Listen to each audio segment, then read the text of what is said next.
start with. Tell us about your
Check.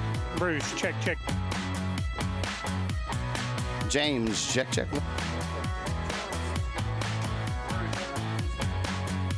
1, 2, check. Mic check, 1, 2.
Well, good evening, Tiger fans, and welcome to the University of Central Oklahoma Bronco Field.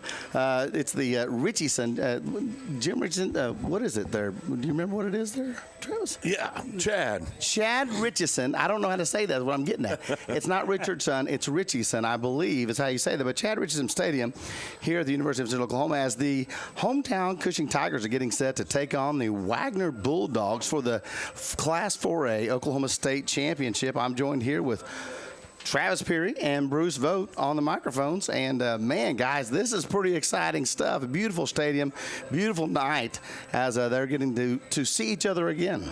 Well, the old fable, it doesn't get any better than this, has come to fruition.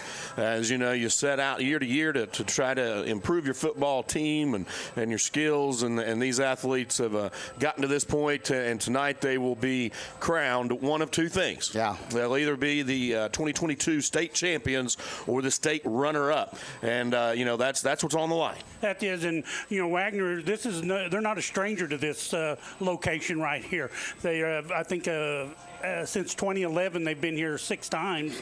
So they're no stranger to the stress and everything that goes along with it. Tigers has not been in this position since 2014.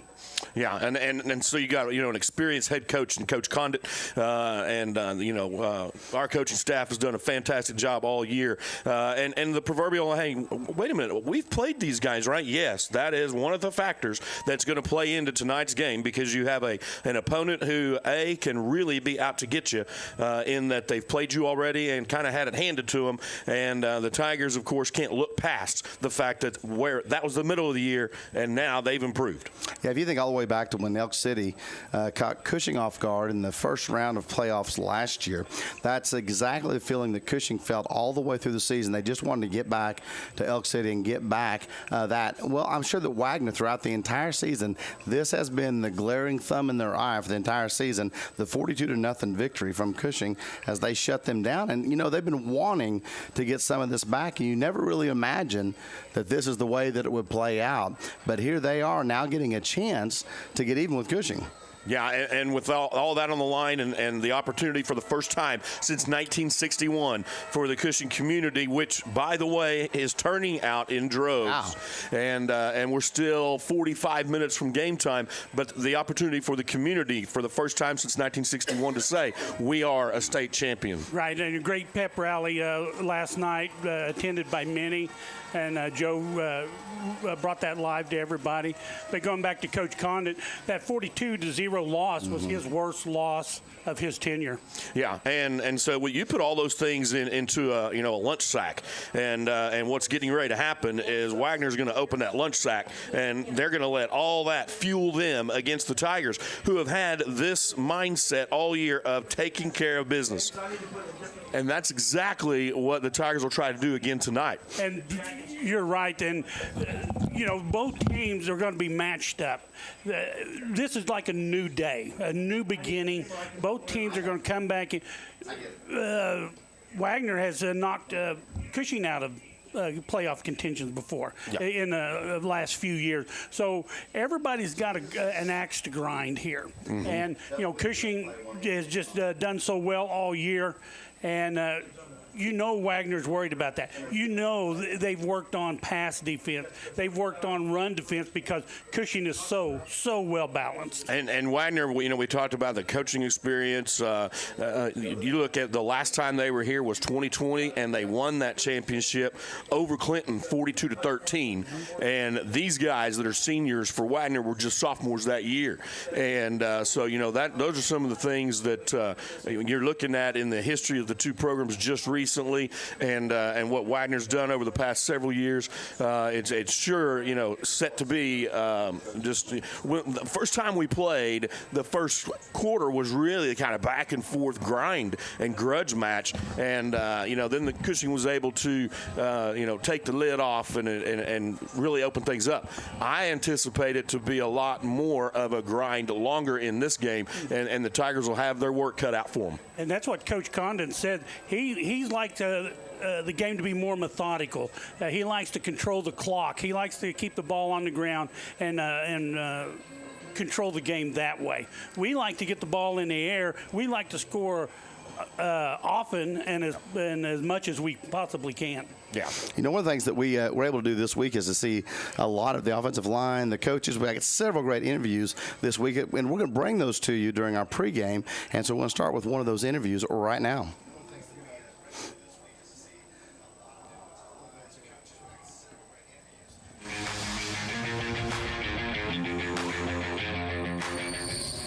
We haven't actually got to talk to you about the success of the team. Well, yeah, I know how fortunate and blessed I am. I've told you this before, to have the coaching staff that we have here. And, it really makes my job very, very easy at times. And it's not just the game plan, it's the friendship these guys have. Coach Fry coached me in high school, and we've been around each other a long time, and they put in a lot of work. On the weekends, game planning, all that kind of stuff, but also the stuff you don't see is behind the scenes, the bonds they have with the kids, and there's a love there, and very, very lucky to be around this staff and know the way they work and know the way they care about the kids, and it shows on Friday nights. How has that changed over the last couple of years? Coach Moore's done a great job on special teams. He really has, and he works diligently throughout the week and gets, every unit we have, punt return, kickoff, everybody kind of dialed in. And, whenever you're working with a group of athletes and guys in every unit, not just special teams, but that are bought in and wanting to succeed in, that driving force right there. Coach Moore's done a great job with them. They bought in, like I said. And, it's been a special teams to me, if you keep momentum or gain momentum on those units, and we have, I think, every single time we're taking the field this year. So special teams have been great. Coach Moore's done a great job.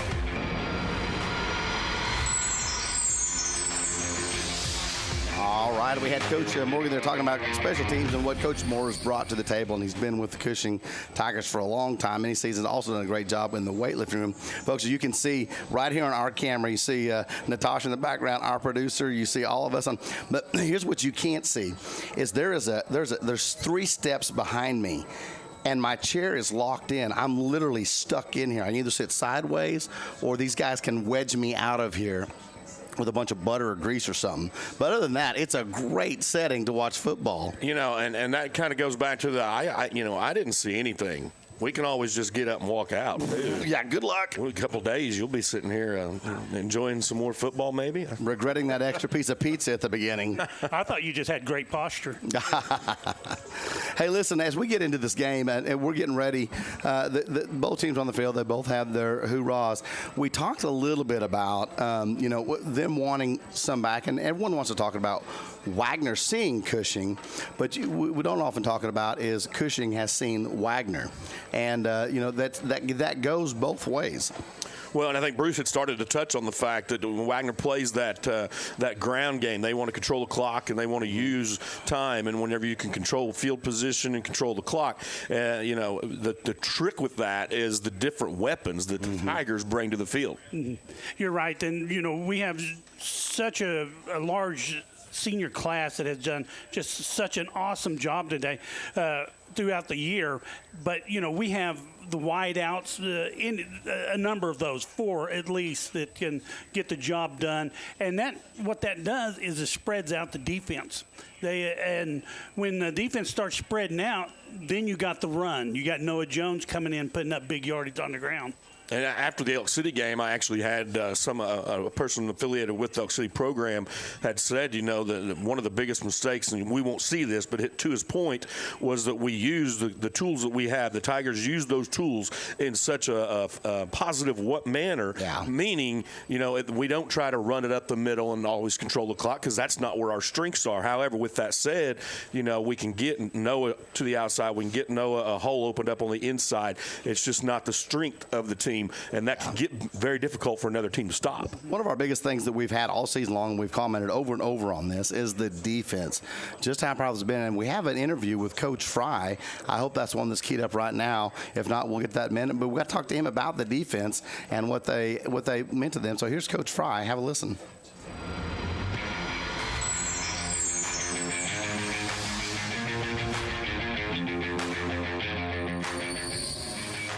So a lot of people can watch football and see the offense, and it's obvious when things are happening and the good things are happening there. Unless you really know football, you don't really see what's happening on the defensive side of the ball. That side of the ball is just, it's been a different mindset this year. And, Coach Fry's joked about it. They're spring-loaded dogs ready to go, but you're talking about our defensive line, linebackers, were guys on the back end. And, Coach Fry is at the head of calling that and setting that up. But you've got Coach Rockwell, Coach Tarp, Coach Moore on that side that work just as hard, and want that success. But when you've got all 11 guys that are playing together in very, very physical brand of football on that side of the ball, it's something special. Coach Fry, so what's it been like for you transitioning into being under someone that you actually coached? When Rusty became the head coach, that opportunity was there, and just wanting my family to come back to Cushing and be back here at Cushing and coach for Coach Morgan. I couldn't ask for anything better, and he allows me to be the type of person I am, and try to coach as hard as I can, and it really has been a great environment. The word that comes to mind for me is balanced, a very balanced defense. How has that developed for you, and how fun has that been with this group that you have? Well, it's been it's been a lot of work, to try to get your back end with your middle end and your front end to all work together. And I know we spoke earlier. We've got seven starters who have started since they were sophomores. So, and some of them been up front, some of them been in the middle, and some of them been in the back end. So, I think the maturity process of their senior year has just kind of allowed them all to work together. They all know what to do. They all know how each other's going to play, and they really feed off of each other, whether it's Monday, Tuesday, Wednesday, Thursday, and then even into Friday night. Playing fast and playing hard, that's the part that they can control, and not just myself, like Coach Morgan said before. Coach Moore, Coach Rockwell, Coach Tarp, they do such a great job of preparing their positions every week. So, like I said before, I just kind of drive the car, and if somebody's running on us and we need to bring another guy up, then, we just adjust accordingly. And, our kids have such confidence in what we've been doing, it's really easy to, if we need to bring more pressure, or if we need to back off a little bit, or, we need to overload one side, they're confident in doing that. And there's, a lot of that preparations happens throughout the week. So, there's really nothing that we do on Friday night that's kind of, from the hip, or we've prepared every scenario, and that's kind of what you got to do to really be a good defense.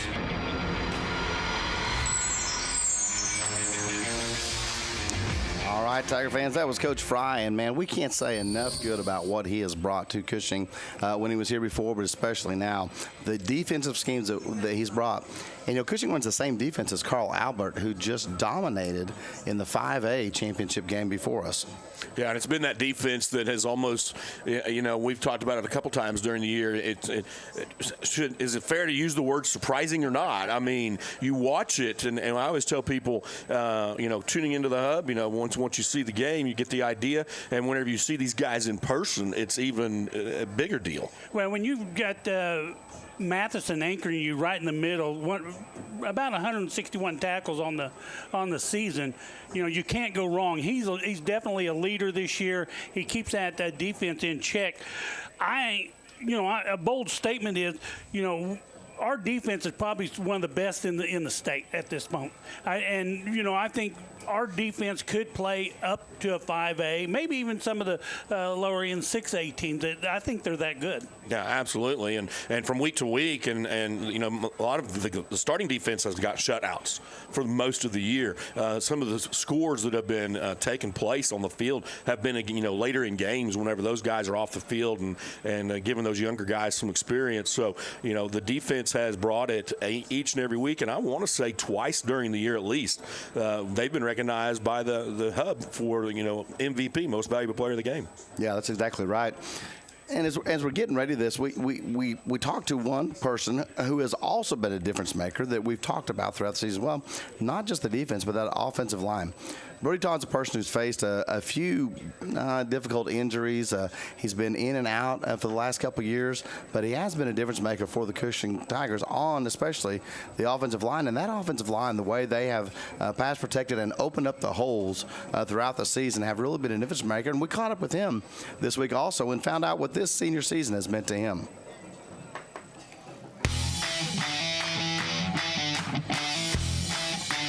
What do you think this is going to mean to you this year? Taking the whole year into account, what do you think it's going to mean to you coming down the road? It's going to mean a lot, just doing something different and doing something accomplished that hasn't been happening in years and decades. What does one team, one beat mean to you? Just working together, it's just one focus and one goal. And what do you think? You've seen Wagner before. You're meeting them in the state championship this year. What do you think? What do you think they're going to have in store for you guys, and what do you think they're going to try to do to you? You're just going to be more aggressive, more relentless, and they're going to try to hit us in the mouth. What do you think this experience is going to mean to you? What would you want to say to yourself 20 years from now when you look back on it? I'm glad that I was a Tiger around this time. To accomplish all the things we have done and do great things. All right, so tell me why everybody's got frosted hair. What was that? Was that a team thing? It definitely go there for the go ball.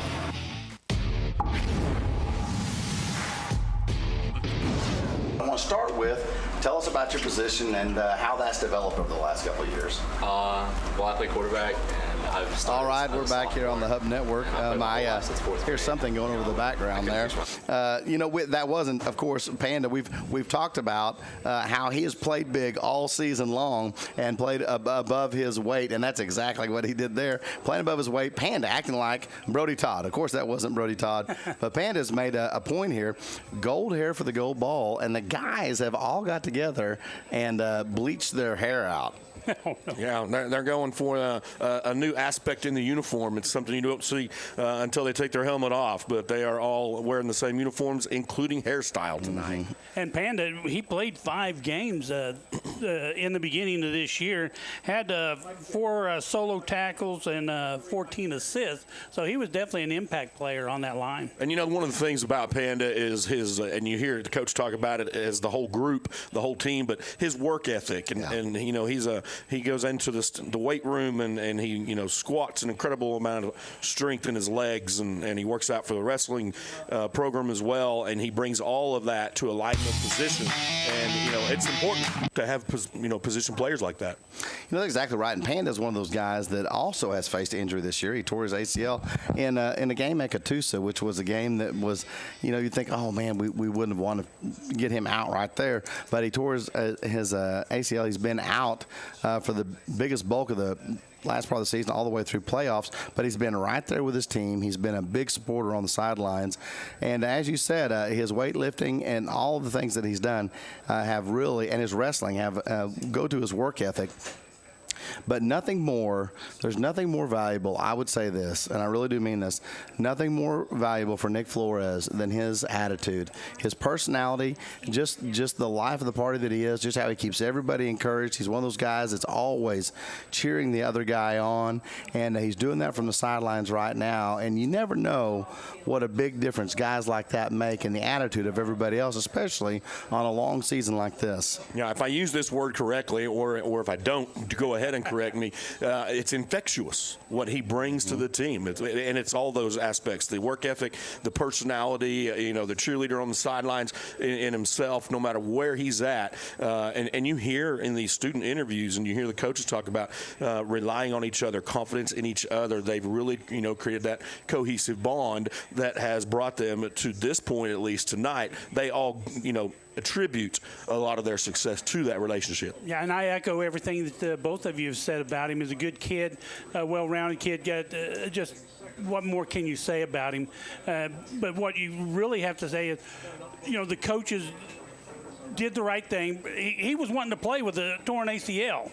This is what I heard, that he was ready to just wrap it up and come back in. So, that's the heart that this young man has. Yeah, and I'll tell you, one of the, whenever I think that was a freshman year, I had a roster in front of me, and I was working in the announcer's booth at home, and I didn't, I knew the number. I couldn't get something right, and I leaned out the door during a break, from the action, and asked the parents. I said, who's number 74? And they said Panda. And I said, no, I need his name for the roster. And this parent turned to another parent and go, hey, what's Panda's name? And they all go, Panda. Panda, Panda, Panda, Panda, Panda, Panda. The only answer I could get that night from the crowd, and that's just, that's the lovability of it all. Is the whole thing wrapped in a package. That's just him. Yeah, that's right. He's embraced that, and he's really been a difference maker in that regard. I believe we have Brody Todd's interview keyed up, and we'll hear from Brody right now.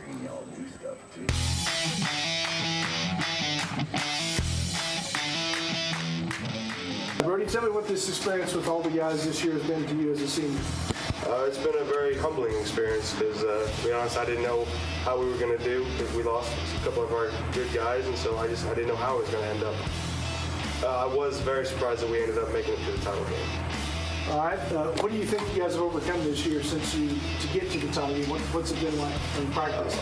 In practice, we've definitely been trying our hardest and overcoming basically a lot of people doubting us, basically saying that we're just a fluke. We were a one-time team, so I think we've overcome a lot of adversity. What does one team, one beat mean to you? One team, one beat, that means to me that we all work together, we all know our jobs, and we just focus on our jobs, and we get it done. So Wagner, you saw him in the regular season, you're seeing him again in the title game. What do you think they're going to throw at you this week? I think they're going to focus on pressure. They didn't really bring a whole lot last time, and they know our strong sides, our weak sides. They know basically our game plan, but I don't think it's really going to matter. It's, like I said, we do our jobs, and we were able to beat them 42-0 last time. I don't see it being much different. So 20 years from now, let's just assume we win the championship, everything goes as planned, right? What would you say to yourself about you want to remember about this experience? All the hard work, all the sweat, blood, and tears, it was all worth it. And it was just a great experience. And I love playing with all my friends and family.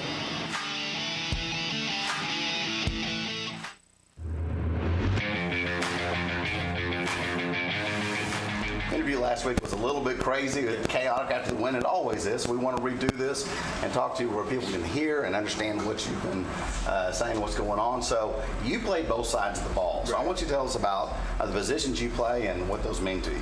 Well, as a corner, coming into it, it was new for me. I wasn't very confident in my position, but over time I got more confident, got more comfortable playing that position. As a running back, I've always played running back, so it's been the same for me. So, what's your favorite? My favorite running back, for sure. Running back. Yeah. So talk to us a little bit about how that's developed, and especially last year we saw a completely different guy come out there in confidence. Yeah, so it's just about confidence, I would say.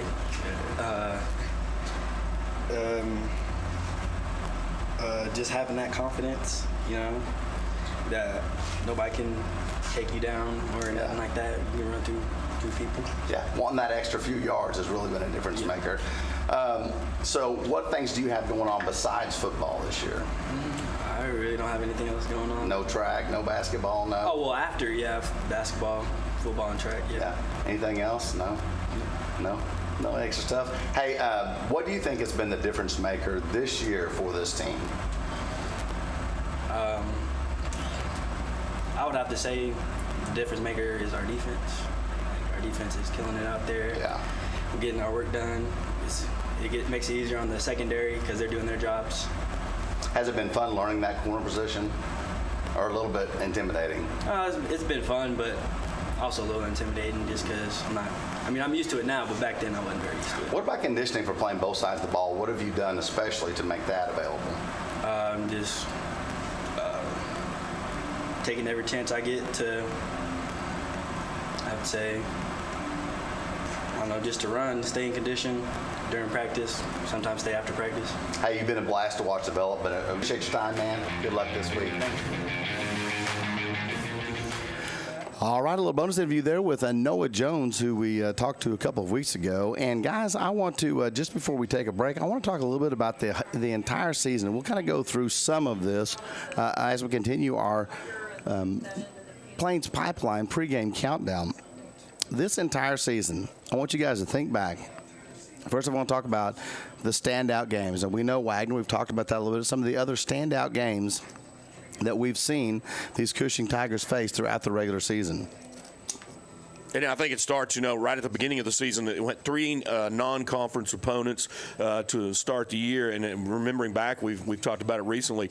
The Perkins game was the first one that appeared to be a challenge. And the Tigers, it was funny because we came away from that game feeling like it was a real back and forth, but the score didn't necessarily look like it. But we always have referred to now, late at this point in the year, as that was one of the tougher opponents the Tigers faced all year. I think the Miami game for me was the changing point because I was always under the impression, and from years past, Miami, whatever, has always been a powerhouse. And I went up there thinking, oh my gosh, we're getting ready to play one of the big teams in our conference. And Tigers went up there like it was just a Sunday walk.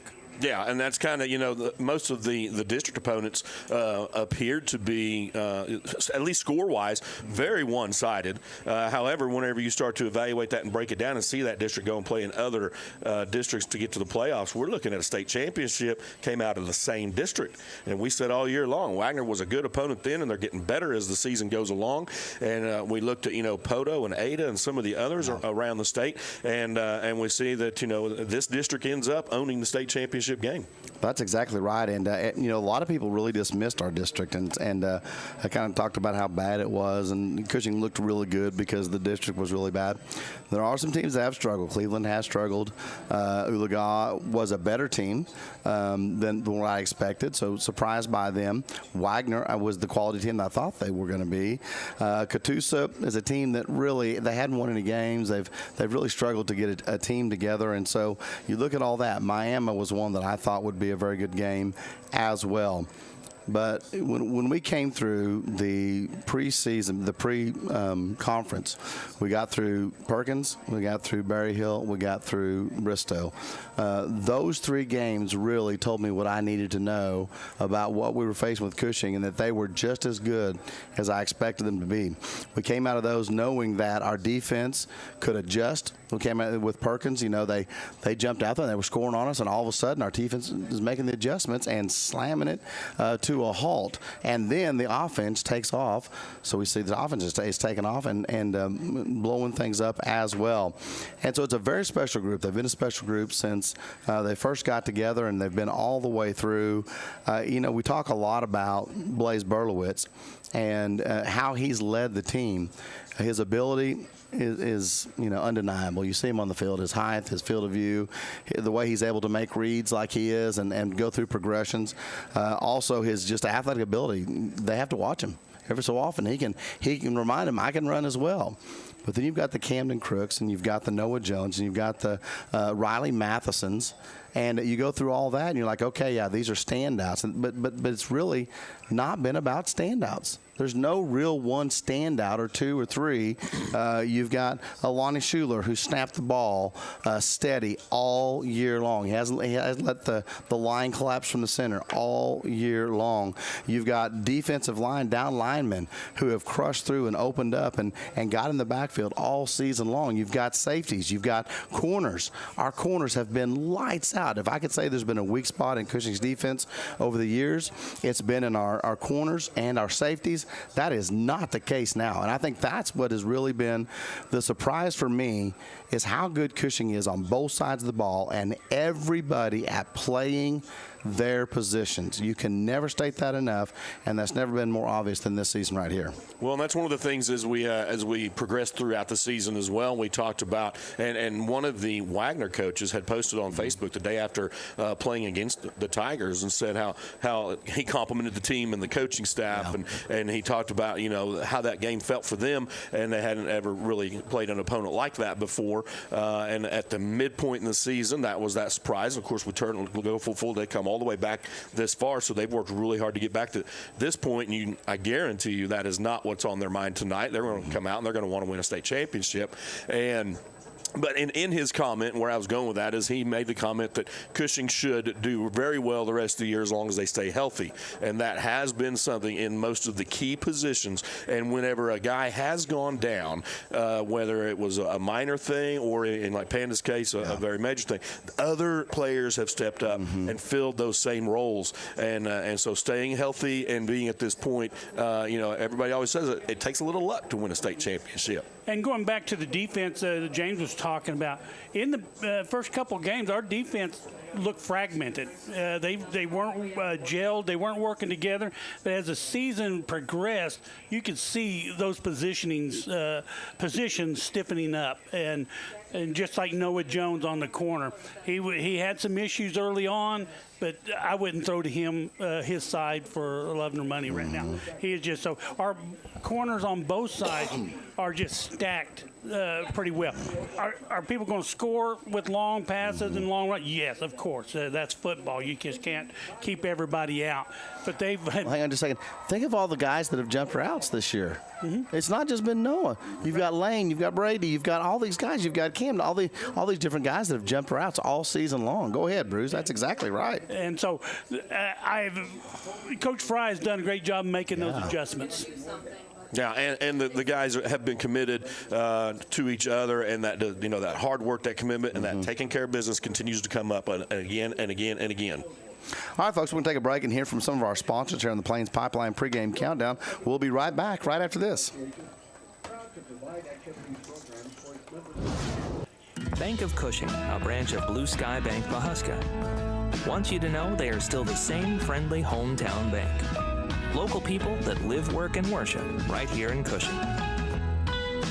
Providing you the same great service, more convenient products and technology, making your local banking experience even better.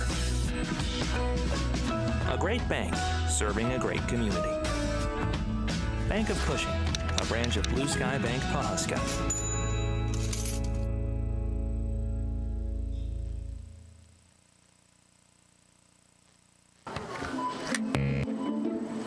Error.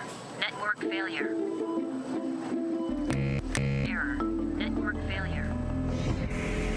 When your internet goes down, your customers disappear. Simple transactions suddenly become very important. Protect your business from severe weather, severed lines, and other internet interruptions. Keep your business doing business and your customers happy. So what IoT? Internet everywhere.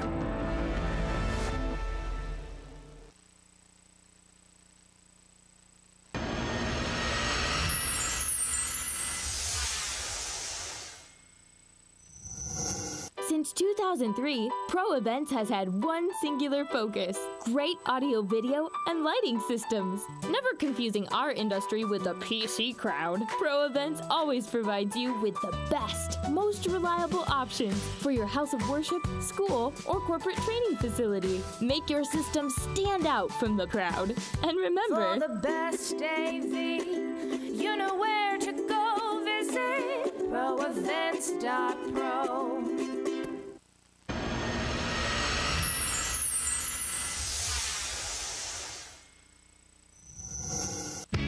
RCB Bank is more than a transaction.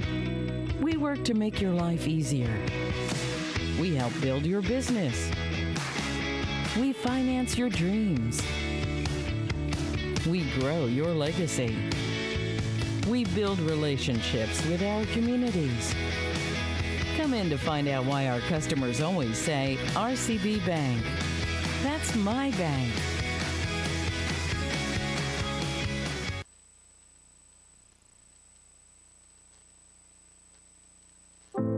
When you have a team of physicians and nurses that really truly care about their patients, that translates into patient care. It's a small practice, it's a small town. Everybody really takes that time to put the patient first. Everybody cares what's happening to me and that I'm making progress and I'm gaining my freedom back and my mobility back. This patient is saying thank you.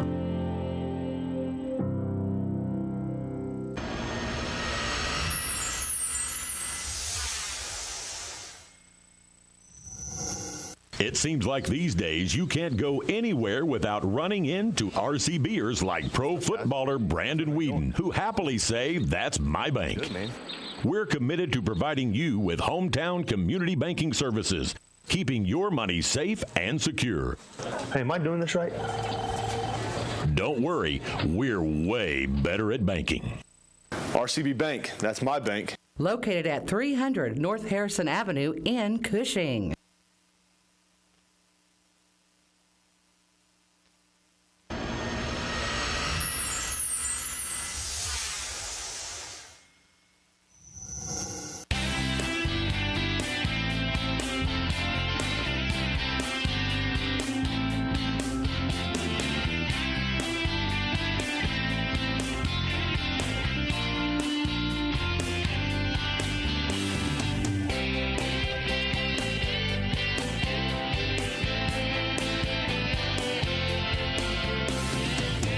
Be sure you know what's below and call 811 before you dig. Welcome back to Tiger Football Live and the Plains Popcorn pregame countdown. James Goffell, Travis Perry, and Bruce Vode leading you through the pregame. Now, folks, we want to remind you that once the game starts, we will continue just like every other game, and you will hear us continue just like every other game with audio only. However, we will be recording it just like every other game, and after 2 days, we can put that up 48 hours. We'll be able to post that and you'll be able to see the entire game just like we're calling it. So we appreciate everybody joining us here tonight. And those Tiger fans who have been so faithful throughout the entire season.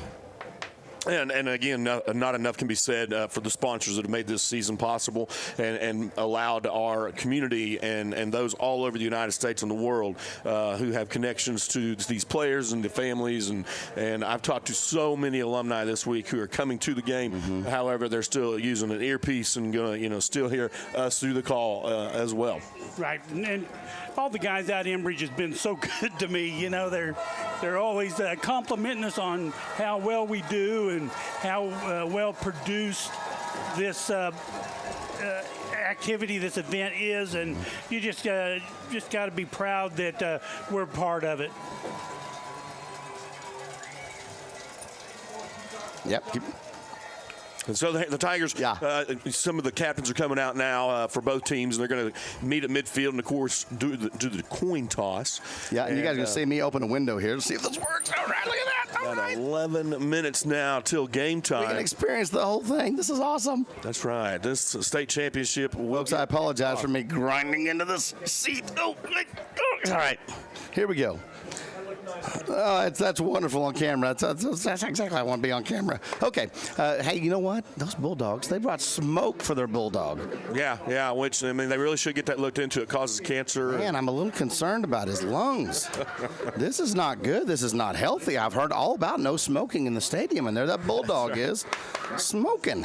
That's right. Okay, we've got Lane Yount, Camden Crooks, I believe Noah Jones and Blaze Berlowitz. Is that right? Yes. That looks right.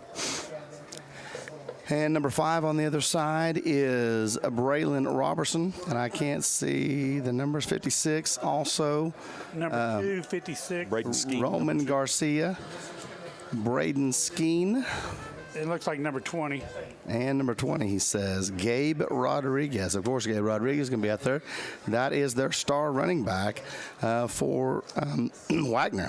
Yeah, and they're getting the coin toss going and getting ready to start, some pregame festivities here with the fans in the stands, the cheer team, dance team, and they're getting ready to roll. What looks like Wagner has won the toss and deferred to the second half. The Tigers will defend from our left, and Wagner will defend from our right. So, well, I tell you, Wagner fans have traveled good. That's a big lower seats on the other side, and I can't even see the upper seats here. Yeah. But the fans below us are full, folks. I wish we could give you a shot of that. That is amazing how many Tiger faithful have made it here to the game. And I'm not sure what the capacity is at this stadium, but Cushing has taken up 3/4 of the home side. Well, if you guys remember, it used to be just that lower section. They've added this section in the press box on, and they've added the upper section on the guest side as well. So it's a lot bigger even than it used to be.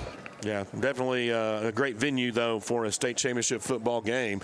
And that's what's going to happen right here in just under 9 minutes. As we start to gear up for the kickoff, what do you think is going to be, maybe a key to Wagner trying to do something tonight to prevent what happened to him last time? Offensively, I'm thinking that, and, correct me and help me out here, but to get out and get on top of the Tigers early, they're going to have to try something different, something special. Are you looking at the hook and ladder? Are you looking at some screens out there? You go nose to nose, toe to toe with the Tigers won't work for them. That's one of the things I think we're going to see something different. Yeah. I think we're going to see some wrinkles or see some different prep work, maybe some misdirection. Their coach, I believe he was on the Sports Animal this week, said, they said, what do you expect? You've already seen Cushing. They've seen you. What do you expect? And he said, well, we've had a lot of games since then. I hope that our team has learned a lot. I can guarantee you they have. Yeah. And he said, I hope that Cushing's forgot everything they've learned. And so that is true. Well, however, go ahead. That just leads me to what, kind of the energy and around the players at the school this week. Yeah. And you talk to them about practice. How are things going? And, it's like, well, you're not spending a lot of time talking about Wagner. It's like, well, yeah, we've got the keys to the game. Yeah. However, it was business as usual. This is what we do every day. We're going to do what we do. And whenever we get in the car and shut the door and put our foot on the gas, we're not going to let up for 48. Right. All let me just add to that. In order for them, they can change up a lot of things, but Wagner is still a heavy run offense, and Richardson's their guy, and Rodriguez is their guy. So if they, they're going to have to find a way, and really what Cushing did so good last time was shut their run game down completely.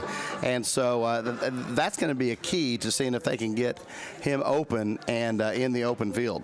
Well, help me out with this. The quarterback's name. How do you pronounce that? Charbonneau? Charbonneau? Yeah, Charbonneau. He's a threat at running, He is. too. He has 481 yards on the season with 10 touchdowns. Yeah. So, we got to watch him. We got to contain him. We got to be disciplined on defense. And our Tigers, that really goes without saying. They have been well disciplined. And it goes to the credit of Wagner as well that he is a 6', 180-pound sophomore quarterback. And that, so even from the last time the Tigers saw Wagner, he's definitely, I would guess, matured. And, they've had, 8 more games since then to get better. And that's just what they've done. So I expect it to be, real smash mouth back and forth, and almost that tug of war until hopefully at some point the Tigers get things going in that direction with that gas pedal. Right, and the thing is, Charbonneau, he's had 151 of 233 passes on the year for 1,933 yards and 16 touchdowns. And like I said, also he's rushed 481 yards for 10 touchdowns. Conversely, Berlowitz has completed 181 out of 270 for 3,654. There's a threat that they have to look for with 54 touchdowns. Also, he has 21 carries for 134 yards and 2 touchdowns. So the quarterbacks, both sides, are a threat in this ball game. So the defenses are definitely going to have to watch that. The defense for Wagner is going to come out. They're going to stunt. They're going to do everything they can to keep Berlowitz off balance. Yeah, and you have to know for sure that that's their plan. I thought all week, what would I do if I was in Wagner's position? And I think the only thing that comes to my mind is if I can find a way to pressure Berlowitz. Yes, he has escapability. Yes, he's smart with the football. Yes, he's committed already to play in college. But however, if I can exploit a little bit of somewhere somehow and put him under duress of some sort, that's my best shot at slowing down that offense. Now, with that said, I'm thinking, what would I do? I can answer that question too. He goes to a quicker, faster, crooks over the middle pass. He goes to a quicker, faster screen pass out to Jones. And in the article, right after Wagner played us, that's exactly what the coach talked about. Yeah. He said that, we got after Berlowitz, and it didn't seem to affect him. We put him on the ground, and it just didn't seem to affect him. Yeah. Like, he made adjustments, and that's been a key to the Tigers as well. And Jones is a double threat. You throw him out in the flats, or just send him or just give him the ball and let him do what he does best. And we have a threat also in the backfield with Jacob Horn. Yeah. He's a good north and south runner. Where Noah Jones, you can go left, right, just that quick. Yeah, that's right. Wagner's coming out. We've got about 4 minutes, a little under 4 minutes here to go. I want to remind everybody once again, once the ball is kicked, we cannot broadcast live any video. We will be broadcasting, continuing our normal audio broadcast, so you'll be able to hear everything. And so NFHS has exclusive rights to the broadcast. They've exercised those exclusive rights and said, you guys can film it, you can do your normal thing, but you can't show it until 48 hours afterwards. So folks, when we cut off of the air video and you just hear the audio, that's the reason why NFHS wants you to come and buy a subscription to their service to be able to watch this championship game. By the way, they've exercised that on all of the championship games this year. Yeah, and here in just a moment, we'll stop talking just brief enough for you to hear. Yeah. Because the Tigers are in the head, and they're getting ready to come out of the Tiger, and the fans are going to welcome them to the field.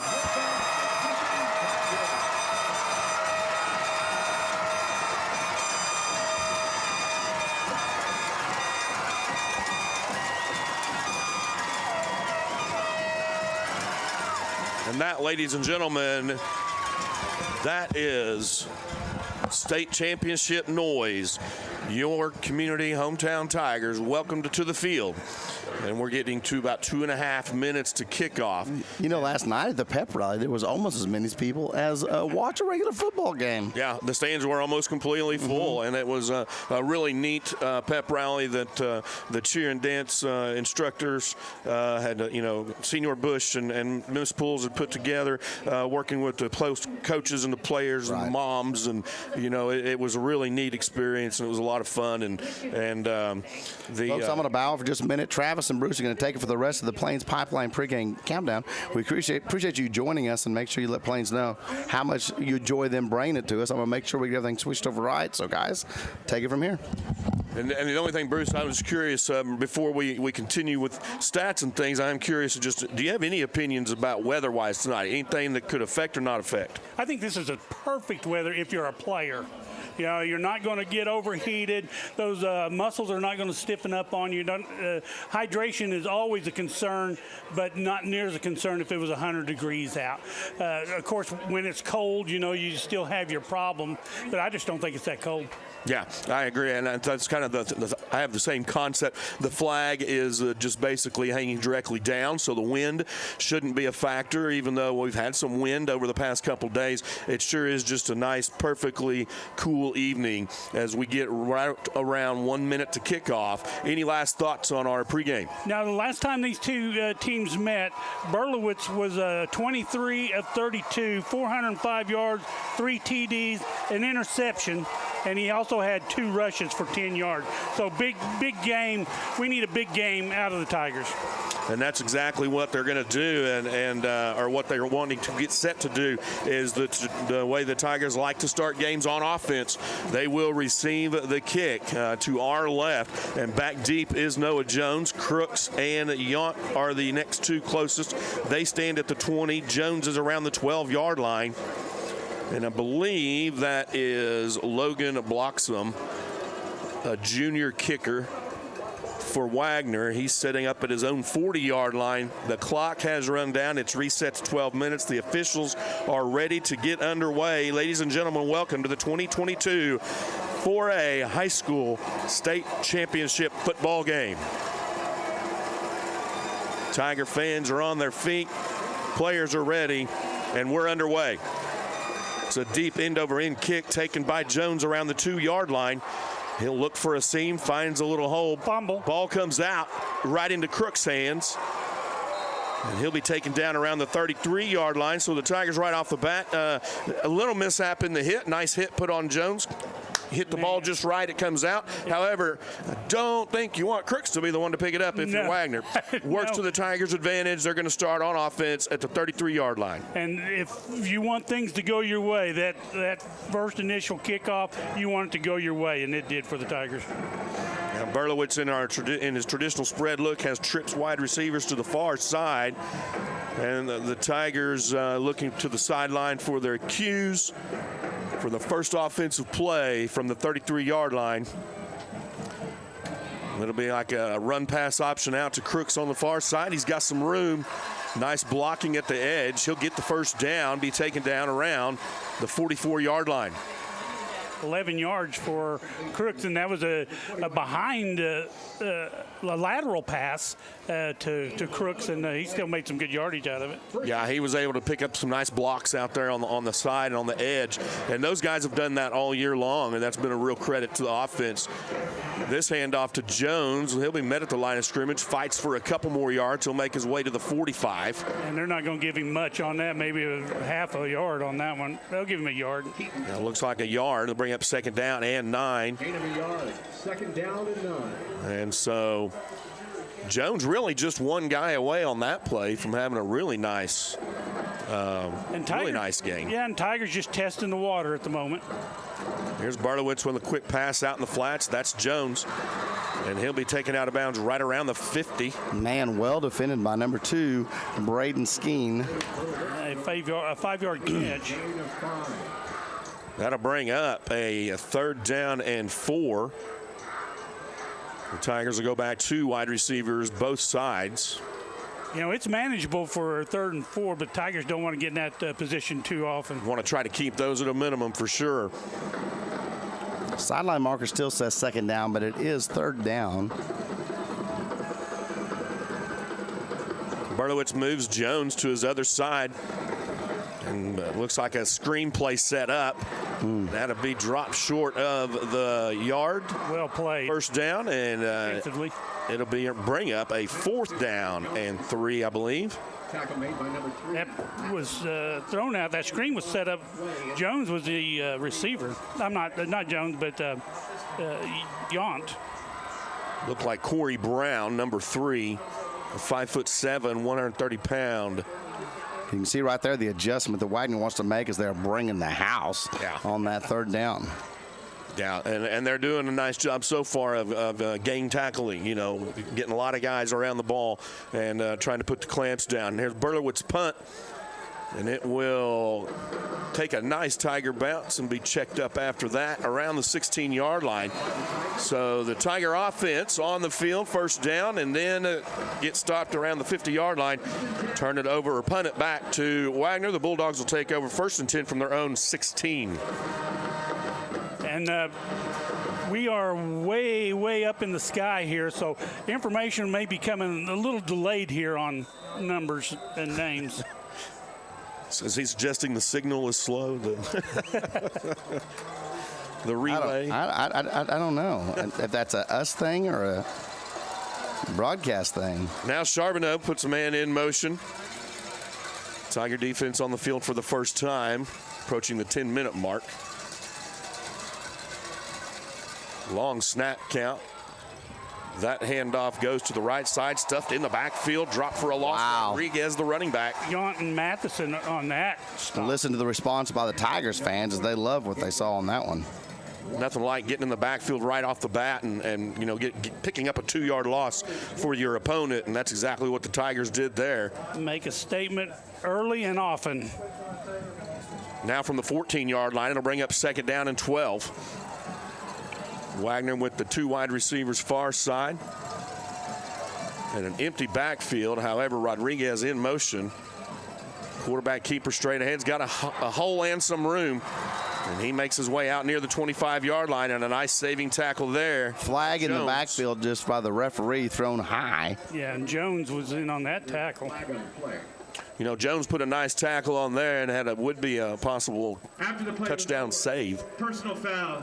Defense. That 15-yard penalty is added to the it's kind of nice. We won't have to have our referee cheat sheets. He's going to tell us over his loudspeaker, over his microphone. I don't know who set up that sound system down there, but golly, that was clear as a bell. Yeah, it was. Wow. No doubting on that one. So the personal foul goes against the Tigers after the play, so it's 15 additional yards at the end, puts the Bulldogs at the 40-yard line with a 1st down and 10.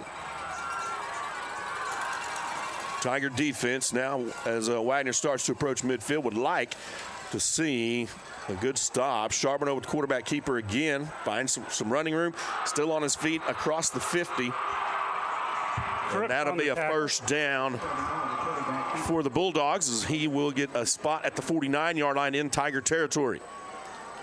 So something there. Charbonneau kind of on a quarterback designed run has been 2 of the more successful plays, at least thus far, that we've seen for the Bulldogs. And Tigers will make that adjustment on defense, and I wouldn't be surprised if they don't put Matheson on him. We'll see as those adjustments begin to come. Here's Charbonneau to pass. That was knocked down in the backfield. Brody Berlowitz knocked it down. Brody gets through and gets his arms up, and that play went nowhere. Incomplete pass brings up 2nd down and 10. And this is where, would really the Tigers would want to see the defense cause a turnover, make a big stop. I did see Wagner has, their kicker. He was warming up before Logan blocks him. He was warming up before the game, and it's possible, especially in a state championship, to see a possible field goal. 2 wide receivers both sides for the Bulldogs.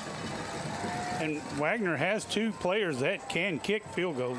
Charbonneau fires to the right side. That is Rodriguez. He'll get the first down. The ball goes where he's taken out, down and out around the 37-yard line, 36. Jan had the tackle, but Crooks missed that initial tackle. Just spun off of him. So the Bulldogs kind of on the move, pick up another first down. And so far, for their defense to come out and have a little bit of success in holding the Tigers, and now for their offense to have a little bit of success moving the ball, we can already see why they're back in the state championship game. Here's Charbonneau with a quick pass again. Rodriguez. Crooks is there, and Crooks says, get out of bounds. Yeah, he wasn't going to get past. He wasn't going to let him pass him again. No, he'll gain a few on the play, but Crooks take him down around the 32-yard line. So that's a gain of 4, maybe. Brings up second down 6. I believe that's what we call in the WWE a modified suplex. Yeah, he just spun him out over his back. That's right. You can definitely use that in all types of wrestling. Ooh, that was nice. So Wagner now facing second down and 6. Trying to push deeper into Tiger territory. Man in motion is Skeen. Quarterback keeper again, Charbonneau tries to find some wiggle room, and he does. He gets down to the 25-yard line. And that will be another first down. Crooks and Jones 7 yards on the tackle to the 25-yard line. So, you know, what I'm seeing so far, guys, is some blocking schemes up front that are giving Charbonneau just enough room to squeak here and squeak there. You pick up 3, 4, 5 yards of carry. You do that all night long. You're continuing to get first downs. It's turning into positive yardage for the Bulldogs. Right, and he's been the running back throughout their season so far with 10 touchdowns. Charbonneau now again puts Rodriguez in motion, and he'll stop, set in like a single back set. And the handoff is to Rodriguez. Crooks will get him down around the 21-yard line. Gain of 4 on the play. In games like this, it looks like the momentum has shifted, and you got Wagner, all of the momentum going, but, you know, a little strip or takeaway right here, and the momentum shifts just as quickly back the other way. Heisler had an opportunity to tackle him in the backfield and just couldn't hang on. Yeah, absolutely. And we'll see those things get better as we go now. They end up spotting the ball at the 22-yard line. It'll bring up a second down and 7. As Wagner has been on the move. This drive starting at their own 16-yard line. Jet sweep type fake, and Charbonneau, I apologize, is met hard in the middle. Matheson, as we talked, stayed home and waited for him to come through the line and just hit him straight on like a Mack truck. Matheson didn't have anything obstructing his view from seeing that play develop, and he stepped up in and layered a boom. Yeah, you know, for the offense, the great news is you opened up the hole for your running back. The bad news is you also opened up the hole for Riley Matheson. No gain on the play. It'll bring up a third down and 7. Tigers really would like to get a stop here, especially in a field position battle type game. This direct snap to Rodriguez. He makes his way to maybe the 21-yard line, so a gain of maybe 1 on the play. That's another good stop for the Tigers. Berget got that initial hit on him. Now the Tiger defense really stepped up there. It's going to bring up the first 4th down for the Bulldogs, and here we go, setting up for a field goal. This will be Logan blocks them, and the place hold will be at the 28-yard line, which will make it a 38-yard field goal. There's the kick, and it is no good. Wide left. Tiger defense holds. Man. That result will be a turnover on downs, and the Tiger offense now to bring some momentum of their own. That's exactly right. Hey, want to mention a few of our sponsors here tonight. Davis Dental Studio, Rebecca Davis, DDS, cosmetic dentistry, crowns, bridges, teeth whitening, a comprehensive dentistry, implant restorations, and Botox. Give them a call at 918-225-1356. Or give her a visit at 1330 East 9th Street in Cushing. Davis Dental Studio for all your dental needs. Now the Tiger offense back on the field. First down and 10 from their own 20-yard line.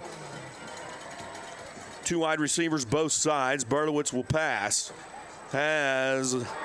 Looks like it's picked off. That's going to be Whit Edwards, number 1, a junior backer for the Bulldogs. Have picked off that pass. It was intended, I believe, for Brody Berlowitz. Yeah. Yeah, that was not a wise pass, trying to thread the needle in between the two defenders. And that was, it's take the wind right out of your sail pretty quick there, as the Tiger defense now retakes the field to try to stop Wagner again. Ball spotted at the 29-yard line. And the Wagner offense back out. Charbonneau with Robertson to his left. We'll see if this continues to be a Charbonneau, and he'll pass quickly to Rodriguez in the flats. Ball skipped off the turf, was whistled incomplete. Brings up 2nd down and 10. And again, now the Cushing defense is going to have to make a stand, get the ball back here. And what it looks like so far is it's going to rely heavily on corners and backers, as they're just trying quick passes, and quarterback runs. Because that was a big momentum shift for Wagner. It looks like, Robertson stays in next to Charbonneau. Charbonneau goes back to pass, got pressure. Fires it towards the end zone, has Rodriguez. No signal yet. He did make the catch, but he catches it out of bounds. So he had about half a step on the Cushing defender. I believe that's Ace Wright was there. But it really was thrown to where Ace couldn't, defend it. However, neither could the offensive guy. It was thrown out of bounds. It looked like someone got a hand on the quarterback's arm as well. So that was a great throw, and considering his arm was even impeded. Yeah. And I think Ace Wright had the right position, too, to force him out where he couldn't catch that ball. Yeah. I see what you did there. Now with two backs in the backfield, Charbonneau back to pass again. He'll scramble, pressure coming. Tigers got to him. They've got him down on this time. He'll be taken down out of bounds. The ball is, that's right around the 35-yard line. Flag in the backfield. Matheson and Brody in on the tackle. And folks, if you listen, you may be able to even hear the call. Holding. Offense. That penalty is declined. It's like a crisp robot voice. It is. Just so crystal clear. Perfect amount of echo in the stadium. Because the Tigers got him in the backfield, dropped him for a loss, they can decline the penalty, and it'll bring up a 4th down and 14.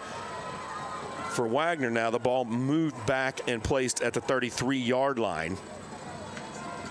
Wagner trying to get to the 19 for the 1st down. And this is the game we thought we were going to see tonight. Wagner, wasn't going to come in and lay down. Timeout.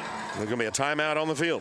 Their first charge. There'll be a timeout to the Bulldogs. With that timeout, we'll hear from a few more of our sponsors here on the Hub Network.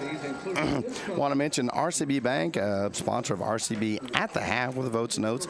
Also, finance your personal and business needs with them. Connect with them at rcbbank.com. Give them a call at 855-BANK.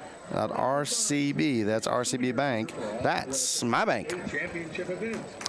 Ortho Oklahoma Division of Stillwater Medical, Sports Medicine, Orthopedic Surgery, Spine Surgery, Total Joint Replacement, on-site imaging, including Stillwater's only open MRI. Visit them at 511 Windsor Drive in Stillwater or 405-707-0900, www.orthook.com. All right, guys. Got to think that this timeout probably is an opportunity for Wagner to try to come up with that maybe magical 4th down play, or are they actually thinking maybe discussing another field goal opportunity? Right. What would that be? Field goal? That'd be about, 40? I can do it now. Yeah, it'd be the 34 and about 5 more would be 39. It'd be a 49-yarder. That's getting pretty. Probably a little bit out of their range, so. That would be getting, college, NFL. They've had that success on that pass out in the flats. And we might see Charbonneau with another quarterback keeper. He's been able to get 10 yards, so we'll see here. 4th down, there's a snap. Charbonneau back to pass, fires deep down the middle. He has a man there and 2 Cushing defenders, Crooks and Jones. No penalty flag, and the result of the play is a turnover on downs. The Tiger defense holds again. Listen, he wanted a penalty flag, of course. The fans want a penalty flag. I don't know what they wanted the penalty to be. Yeah. That he ran between 2 defenders? Yeah, and then they just got their feet tangled up. It wasn't. Yeah, I think that was a good no call, and it's not, my position to judge, but it did not look like they were doing any pushing or shoving or anything. And none of the Cushing fans seem to care. Boy, they are booing from the other side, but honestly, he just ran between 2 defenders. I don't know what you call on that or what you want to call, but what I call it is great defense. Yeah. Tigers with the ball. So the Tigers start from their own 33. 1st down and 10, trips to the far side. Berlowitz looking near side. Crooks, pass complete, caught around the 40, and 4 out of the 11 players are able to take Crooks down. All that happened, everything that's happened so far, we're right back to the beginning of the game. Nothing's changed. Cushing has the ball on their own side of the 50-yard line, and 0-0. Yeah, and we talked about it in pregame. We would likely see a much of a tug-of-war style football game, and we're just hoping and waiting for the Tigers to hopefully take the lid off.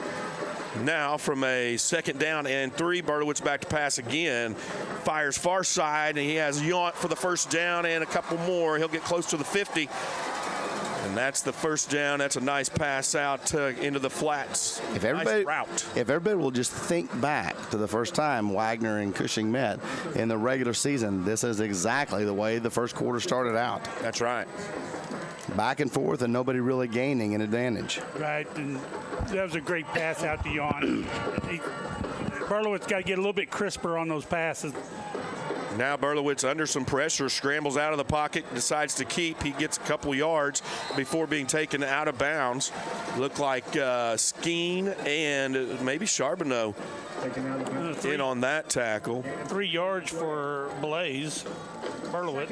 That will be a gain of 3. Ball on the Bulldogs side of the field at the 48-yard line, and a 2nd down and 7. Great play by Berlowitz just to tuck and run with that one because there was nobody open and he had nobody left in the backfield.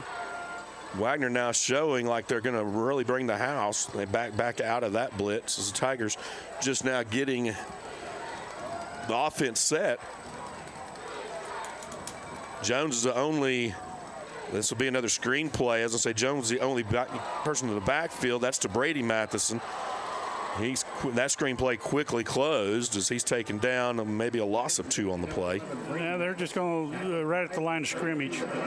Give the Bulldogs credit. They are scrambling to the ball. They're closing on the ball. And, it's really 2 kind of championship teams sorting each other out here to see who's going to break first. Now Berlowitz and Crooks to the near side. Jones single back set, and Yount and Matheson on the far side. Timeout. And there's going to be a timeout on the field. Timeout, the Tigers. Timeout. With that timeout, we'll talk about a few more of our sponsors. Timeout of the half. Blue Sky Bank, your hometown bank, also the sponsor of the Blue Sky Bank post-game interview. So we appreciate them, but more importantly, they've also sponsored the Blue Sky Bank play of the game. And all season long, they've done that. And I seem to be hitting the wrong buttons here, folks. I apologize. But Matherly Davis Funeral Home was the other one you saw there. Every life has a meaning at Matherly Davis. Give them a visit for all your funeral needs. And then AAA Self-Storage, Stillwater Transfer and Storage, established in 1956. Give them a call, 405-372-0577. Travis, who are they supposed to call? Call and tell Doc. Saying, Doc, you're the guy. Doc, we sent you. Yeah. We appreciate you guys. Said, let's locally owned and let's make moving easy for you. That is music to every man's ear. Let's make moving easy for you. 4-7 for Berlowitz, 31 yards and an interception here in the first. I was trying to say, Doc, the hub sent me. Yeah. Just couldn't find them. Now Berlowitz back to pass, fires near side. He's got Jones with a catch, complete inside the 20, near the 10. He's eventually taken out of bounds. Well, but they're going to say he stepped out of bounds all the way back at about the 28-yard line. Yeah, Coach Morgan's going to, have a discussion with the referee that's going to not go very far. It will be the 27, 28-yard line. Tigers now in up-tempo. Trips wide receivers far side. As Berlowitz in a run-pass option does get the handoff to Jones. He goes straight ahead for a gain of maybe 2 on the play. That'll bring up 2nd down and 8. Now the Tigers approaching the red zone, starting to knock on the door for the first time in the game. A couple of nice big plays. Brady Matheson now single wide out to the near side. So Crooks, Berlowitz, and I believe Yount on the far side. And Berlowitz looks to the middle of the field. He's got Matheson. Touchdown, Tigers. Brooks to Matheson. That's going to be a 27-yard touchdown pass. Yes, 27. And you can hear the Tiger fans now on their feet as the Tigers with the first score. Now set to do swinging gate with Hilligoss. Guys, help me if I'm wrong, and I may be, but I believe it's Brady Matheson who has scored the first time in the last 4 games. Maybe 3 or 4 games. In dramatic fashion. Yeah, that's right. He's been the guy getting the Tigers on the board and going. There's the snap and kick, and it looks good from here. It is good, the referees say. The Tigers have the first punch. It's 7-0 in the 2022 state championship football game. That's exactly right. Man, Coops Fast Lube is another one of those fine sponsors who's made this happen. And you know what they've started doing is giving out a game ball each week. So appreciate them. Be sure to go by and tell Coop we sent you. Well, all the Coops that we sent you. At Coops Tire, Fast Lube and Tire, 803 East Main Street, or give them a call at 918-225-6559. Get your oil changed and tires changed at Coops Fast Lube and Tire. You have to be. Also, Calamity Jane's Smokehouse and Barbecue. Lunch is Tuesday through Friday, 11 to 2. Dinner Tuesday through Saturday, 5 to 9. They have the best wood-fired grilled steaks around on Fridays and Saturdays. You will not go wrong. And listen, I know there's a lot of people that have been going to Calamity Jane's and watching the hub all season long, and we appreciate that. We appreciate them. You can't go wrong with the barbecue or their steaks. Calamity Jane's Smokehouse and Barbecue. Go ahead, Bruce. I'm sorry. No, I'm sorry. You usually have a 2 count between each commercial. Mm-hmm. When you go through 3 or 4, I think you're done. Really? I didn't know I was that predictable. Yeah. This is Dr. Bruce Vogt. Yeah, I guess I am that predictable. He's the scientist. He has a science to it all, folks. Stats, boys, stats. That's right. Statistically speaking, anyway. Yeah. I don't know whether to be proud of myself or sad about that. Matheson now getting set to kick from his own 40. And I believe Rodriguez, number 20, is deep for the Bulldogs. You know, if you're the Bulldogs coach, you got to be shaking your head. Shorter kick now, taken around the 17-yard line. That's going to be Corey Brown with the return. The Tiger special teams are there. Maybe Burgett getting up from the bottom of that pile along with Matheson. Jones also. Can I just say, as they have been all season long? And Yount, yeah. They have not let anybody run one back, I don't believe, all season long, have they? Knock on wood. No. One, yes, no? I don't think so. No. I don't think so either. They've done their job. They've stayed in their lanes all season long and done an excellent job. And once again, Cushing strikes first. Yeah, Tiger defense back on the field. Wagner starting from their own 32-yard line. Special teams are much like the center. Nobody notices till they mess up. That's exactly right. This quick pass in the flats to Rodriguez. Can't hold on. Yep, he dropped it. Yount was there in coverage along with Berlowitz. Is that complete? Second down. And I know we do a little bit of assuming, we don't ever point it out, but when we're talking defense and we say Berlowitz, it's Brody. Right. When we talk offense, we start with Berlowitz, and we always try to say Brody if it's a pass to him or intended for him. We do have just 1:42 remaining in the first quarter. Again, Tigers up 7-0. And Wagner with a 2nd down and 10. Rodriguez in motion, now comes set. And Charbonneau with the quarterback keeper again, follows blocks, has a hole, gets to the 40, caught from behind. He'll be taken down at the 45-yard line. Looked like a nice job of setting up that play from a blocking standpoint. You know what else it was? He did a good job of hiding behind his blockers. He did. He read it and waited. Ran way low, kept himself low behind his blockers, sliding in. And that's hard to see when you're trying to get across or get off of a block. Yeah, that's right. 46-yard line. It'll be a first down and 10. Wagner, of course, wanting to get on the board. Had a missed field goal earlier. The Tiger defense thus far has been almost a bend, don't break. This direct Charbonneau with the keeper. He'll get to the 50, maybe a little short. Burgett and Wright. And also hit by Camden Crooks.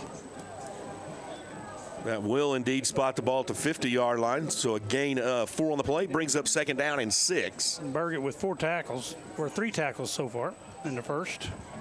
The running game of the Bulldogs, we're down to 30 seconds in the first quarter, is just about finished. The play clock's down to 10, so this play will happen.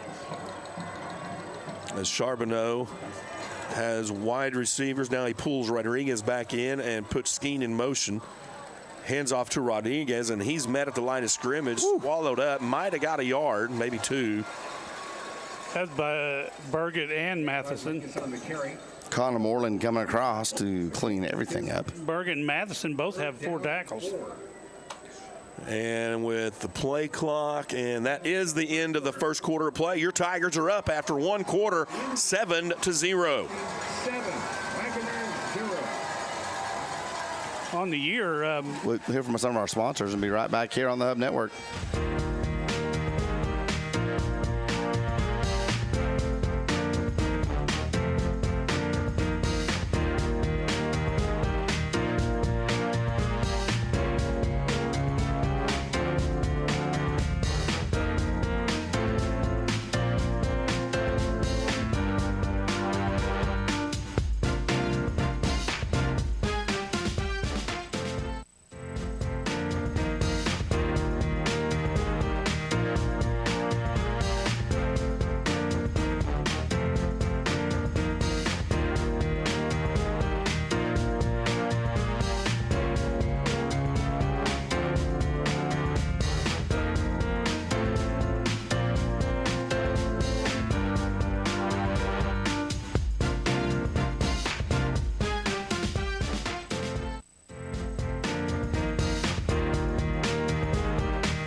Pass is complete. Braden Skeen into the end zone, and Wagner comes out of that break at the quarter and throws it deep, finds a man, and have struck back. So in just 6 seconds for the play to happen, the Tigers now have a 7-6 lead as Wagner scores on the opening play.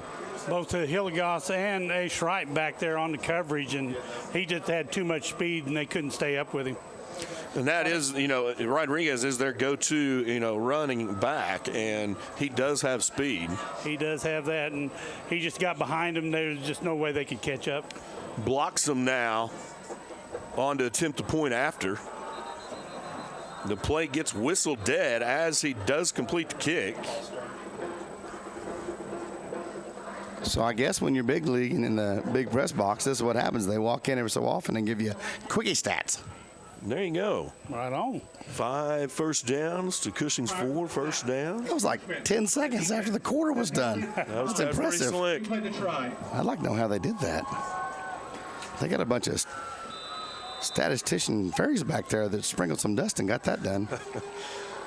We're going to re-kick now as there's the snap and the hold, and That extra point is good. So with 11:54, just 6 seconds gone, it is 7-7, and the Bulldogs have struck back.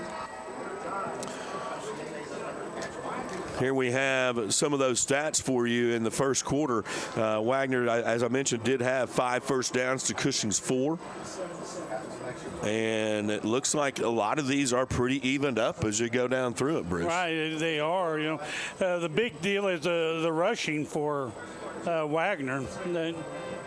11 rushes, 47 yards, where we have 4 rushes for 17 yards. Yeah.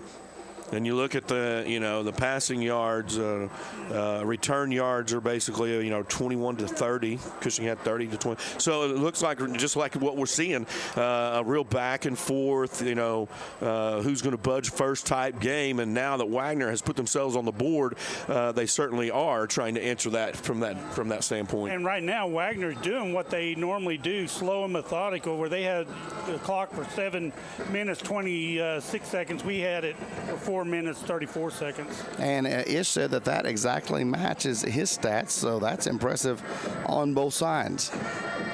And we talked a little bit about the keys to Wagner coming into the game, wanting to control the clock, wanting to control this and that, and they have. Certainly, the time of possession, their running plays have been working for them.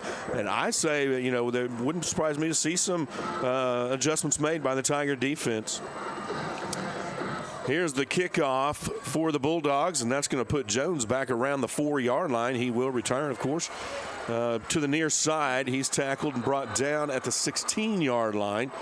And that's where the Tiger offense will come out and start. First down and 10. His blockers got a little bit ahead of him. Yeah, that really looked like it was going to open up for Jones, and it really closed pretty fast. 16-yard line. First and 10, Tiger. And Tiger offense now coming back out to answer. We'll go trip wide receivers to the far side. Matheson, Brody Berlowitz, and Crooks. And have Jones to the near side with Yount. So no running backs in the backfield, and Berlowitz will fire. And he's got a man over the middle, and that should be good for the first down. Yes, That's it is. Brady Matheson. 10-yard pass. Yeah, and the officials are waving that to the 26-yard line. Be first down and 10 for the Tigers. He's 2 for 3 right now. Matheson, he has 37 yards and a touchdown. That pass complete out to, I believe, Matheson again. And he'll fight for some running room, get to the 32-yard line. 6 yards. Here's the problem that offensive has. Okay, you shut down Crooks, you shut down Jones, shut down Yount. Well, then now you got Matheson. Well, you shut down Matheson, then one of the others are open. And then here goes a running game just like that on cue. Yeah, and Jones picks up that first down. He makes it to the 36-yard line. 4 yards. And that'll be a first down and 10 for the Tigers. I've mentioned this in the past. My wife grew up in Ladd, Oklahoma, where it's all basketball and baseball. Didn't grow up around football. So she thinks that every play should just be the big pass downfield. Just go for the gusto. I'm like, well, honey, you have to establish a running game. That doesn't make any sense. Well, it does when you understand the game. And there's going to be a little roughing. I don't know. I don't see any flags yet. Berlowitz was under pressure, and that's going to be Roman Garcia, who really took the opportunity, even though Berlowitz threw the ball. He took the opportunity to finish the tackle, and it looked like he put an exclamation point on it, which is what the Tiger fans, of course, are yelling about, and the Tiger coaches were upset with. Nonetheless, no gain on the play, incomplete pass. Berlowitz and the Tigers are getting the signal call from the sideline, and this will be second down from the 36. Berlowitz with Jones in the backfield, 3 wide receivers, near side looks this way, has Yount in and out of his hands. On the coverage, Keaton Cole. That would have been a nice 6-7 yard gain for Yount. Just couldn't quite hold on, so brings up another incomplete pass and third down. That was just one of those, was looking to see where he was going to run before he made it was almost as if he turned knowing he was going to catch it, and it just didn't quite finish the catch. I believe what you're looking for is the old adage where you say, catch the ball first and then run. I believe, sir. That's what we used to always hear. At least that's what I always heard. Caulfield, catch the ball first, then run with it. Not that I ever did anything like that. Right. Only always. Berlowitz flush from the pocket. He'll keep it and run. He's still on his feet to the 45. There it is. That's going to be a costly penalty for Wagner. That looked like to be a helmet-to-helmet right there. That was helmet-to-helmet. Berlowitz, they're going to mark him just at the 47-yard line, so the result of the play should be a 1st and 10. But I'm with you. That penalty flag will possibly I'm going to hold my microphone so everybody can hear it. Personal foul. Targeting on the defense. That 15-yard penalty will be added to the end of the run. First down. So there it is. You heard it just as crystal clear as we do. And I believe that means that player is excluded from the game as well. I thought so. I didn't notice the number called or, They didn't call, but it was number 11, I believe. 1st and 10. 3 penalties in the game, 2 of them against Wagner. Now the Tigers inside pitch to Crooks, and he's got room. He's fighting for more. He gets down inside the 30. He'll be taken down to 28-yard line. That's kind of an inside Is there something different in high school than college where you're not disqualified if you are called for targeting? Not that I'm aware of, no. That last pass to Crooks was a gain of enough for the first down. They're inside at the 28-yard line. Crooks had fought his way for the first down. Now Berlowitz looks to the far side, and it checks down to Jones, who makes the catch but doesn't have anywhere to go. 9:55 remaining here until halftime. Tigers are tied 7-7 with the Wagner Bulldogs. He'll lose a yard on that one. I think after they mark it, they're going to call it a loss of 2. Brings up 2nd down and 12. They put that right at the 30-yard line. I believe it says you're correct on that. Yes. In some foreign language. I don't know. It's strange. Or he's just quoting alphabets to us. I don't know. The alphabet to us. I don't know. 2nd down and 12. Now Crooks in motion. Berlowitz will look that direction, and he fires to Crooks, has a blocker in front of him. He gets down inside the 20, or to the 20 rather, before he's taken out of bounds. And one thing about the players, it looks like a little bit after the play of, really trying to throw each other down harder and really make exclamation points. And the other opposing, the Tigers are popping right back up. And on the march now, facing 3rd down and 1 from the 20-yard line. Looks like Matheson in the backfield. He'll block. Berlowitz will keep. He gets inside the 15 or right to it. That gain will be good for a Tiger 1st down and 10. Tigers seem to be saying, hey, listen, you guys think your quarterback can run? Watch this. We can do that too. We can play that game too and shorten everything up. That's going to draw all of the defense. The linebackers have to play in now with a Blaze Berlowitz running like that. Yeah, Berlowitz rolls out, fires to the left side, has a man. It's caught by Yount. It's around the 3-yard line. He's taken out of bounds. And a flag on the far side. On the far side of the field, so we'll find out. Sideline warning. Wagner. It doesn't change anything. It's a sideline warning against Wagner.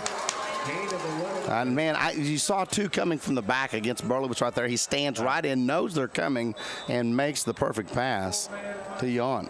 And Yount just did a great job this time. Noticed he secured it, looked at the ground, made sure he was in bounds, and just went ahead and let himself be taken out of bounds. 1st down and goal. Tigers knocking on the door.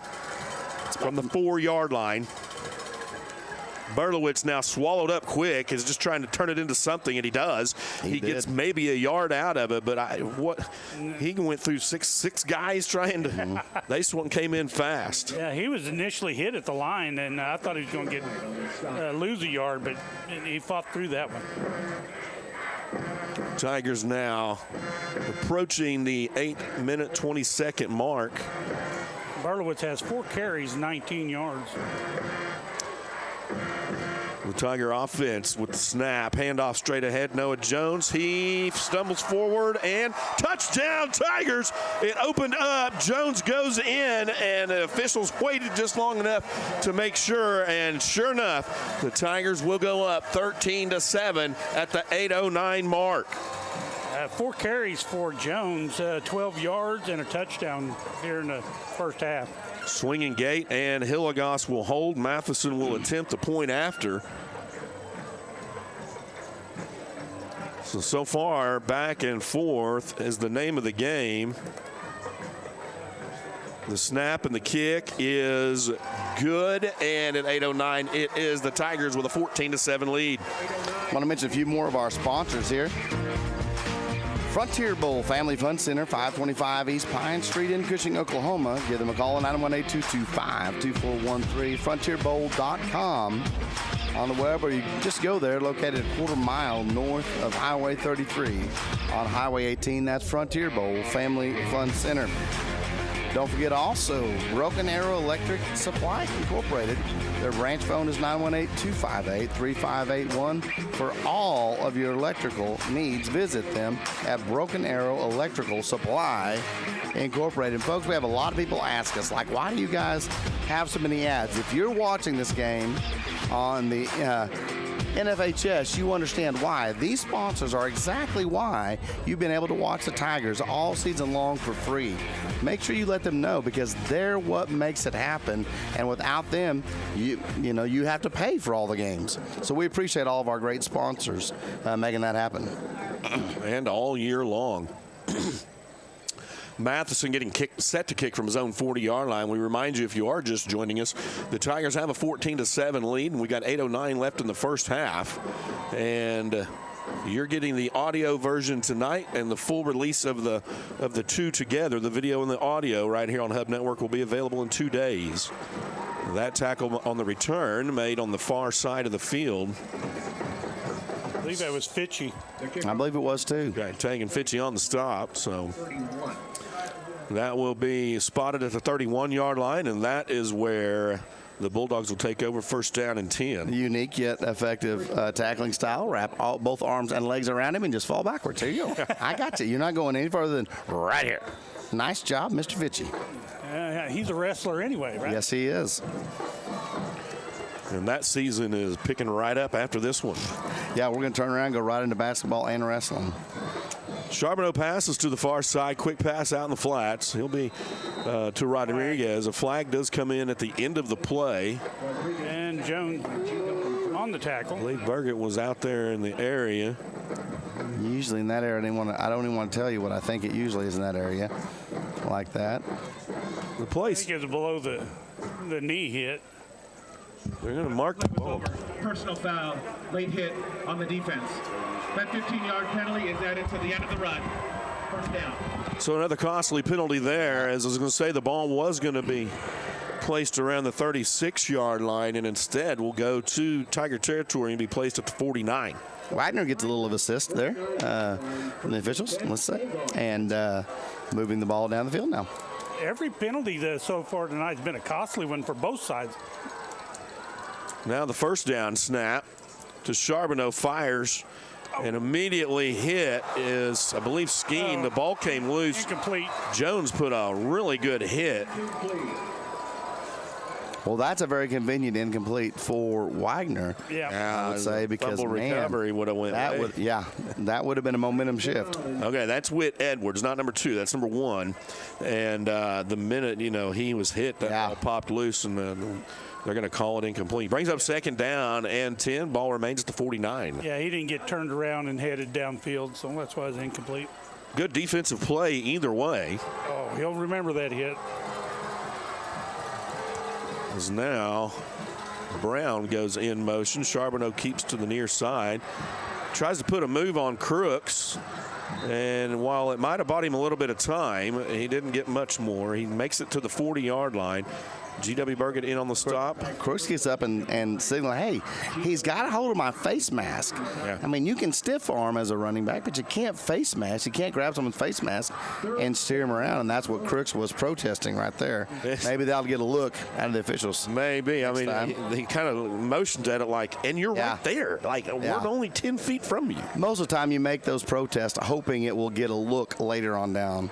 And it was legitimate. I was looking through the binoculars, and he definitely had his fingers inside his mask. Yeah. From the 40-yard line, third down and 1. Charbonneau now in like a wishbone look, and he'll just get pushed forward to gain the first down and run the clock. And he will be spotted around the 38-yard line. Gain of 2. So officially, I believe, gain of 2 on the play, and Horn was the last one to get up from that pile, so we're getting close to the 6.5 minutes remaining in the first half. The Tigers trying to hold a 14-7 lead. You know, that's a nice scoreboard. Unfortunately, when I look over there, the whites are so bright, it makes it difficult for me to read everything else on that thing. Yeah. Is it just me, or is it you? No. I wear my sunglasses at night. Thank you. Very, very nice. I was hoping somebody would join in on that. Rodriguez in a jet screen, and it's blown up in the backfield, dropped for a loss. That's Yount. And Yount just read that right from the beginning. He was 3 yards in the backfield. It's going to be a loss of 4 on the play. And he was in the backfield to put a stop to that before Rodriguez even realized he was there. Yeah, that's what you call unencumbered or unhindered. Yeah. Loss of 4 on the play brings up second down 14, puts the ball at the Tiger 41-yard line. The defense now approaching the 5.5 mark, really wants to build the wall on Wagner. Here's a stunt. Now Yount is tackled in the backfield. Ball comes loose. It's picked up. Mathison's got it. He's taken down, but the result of the play is Tiger football at the 46-yard line. Great job. Great job. That is the break the Tiger defense was looking for. Okay, help me out. I think that was Brody Berlowitz on the takeaway and Matheson with the recovery. And yeah, Brody got in there, wrapped him up, and knocked that ball loose. Wow. Yeah, Matheson was there. I don't even know where he came from. Yeah. Picked the ball up. Well, I'll tell you where he came from. The gap that the offensive line was making for the running back or for. Right. Now Berlowitz coming out with a pass, and that's going to go short, intended for Brody. Yeah, that hole opened up, and that's where Matheson's been finding that all night long. But Brody was unhindered from this side as well, just like Lane Yount was last time.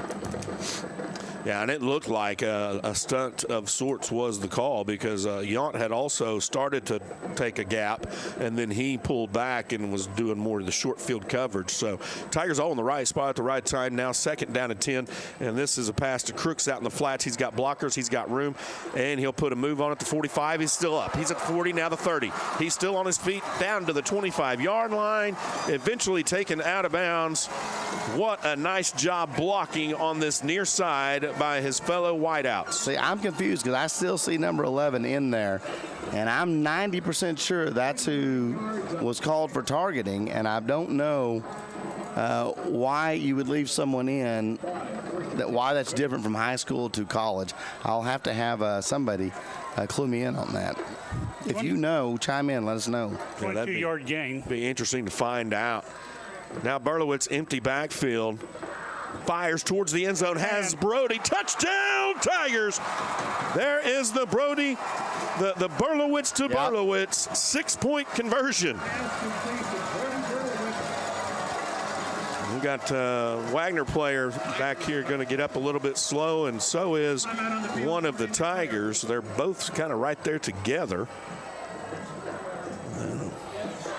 Yeah, you see right there on the Tank Farm Services instant replay. Hey, listen, I'm going to tell you guys a little story.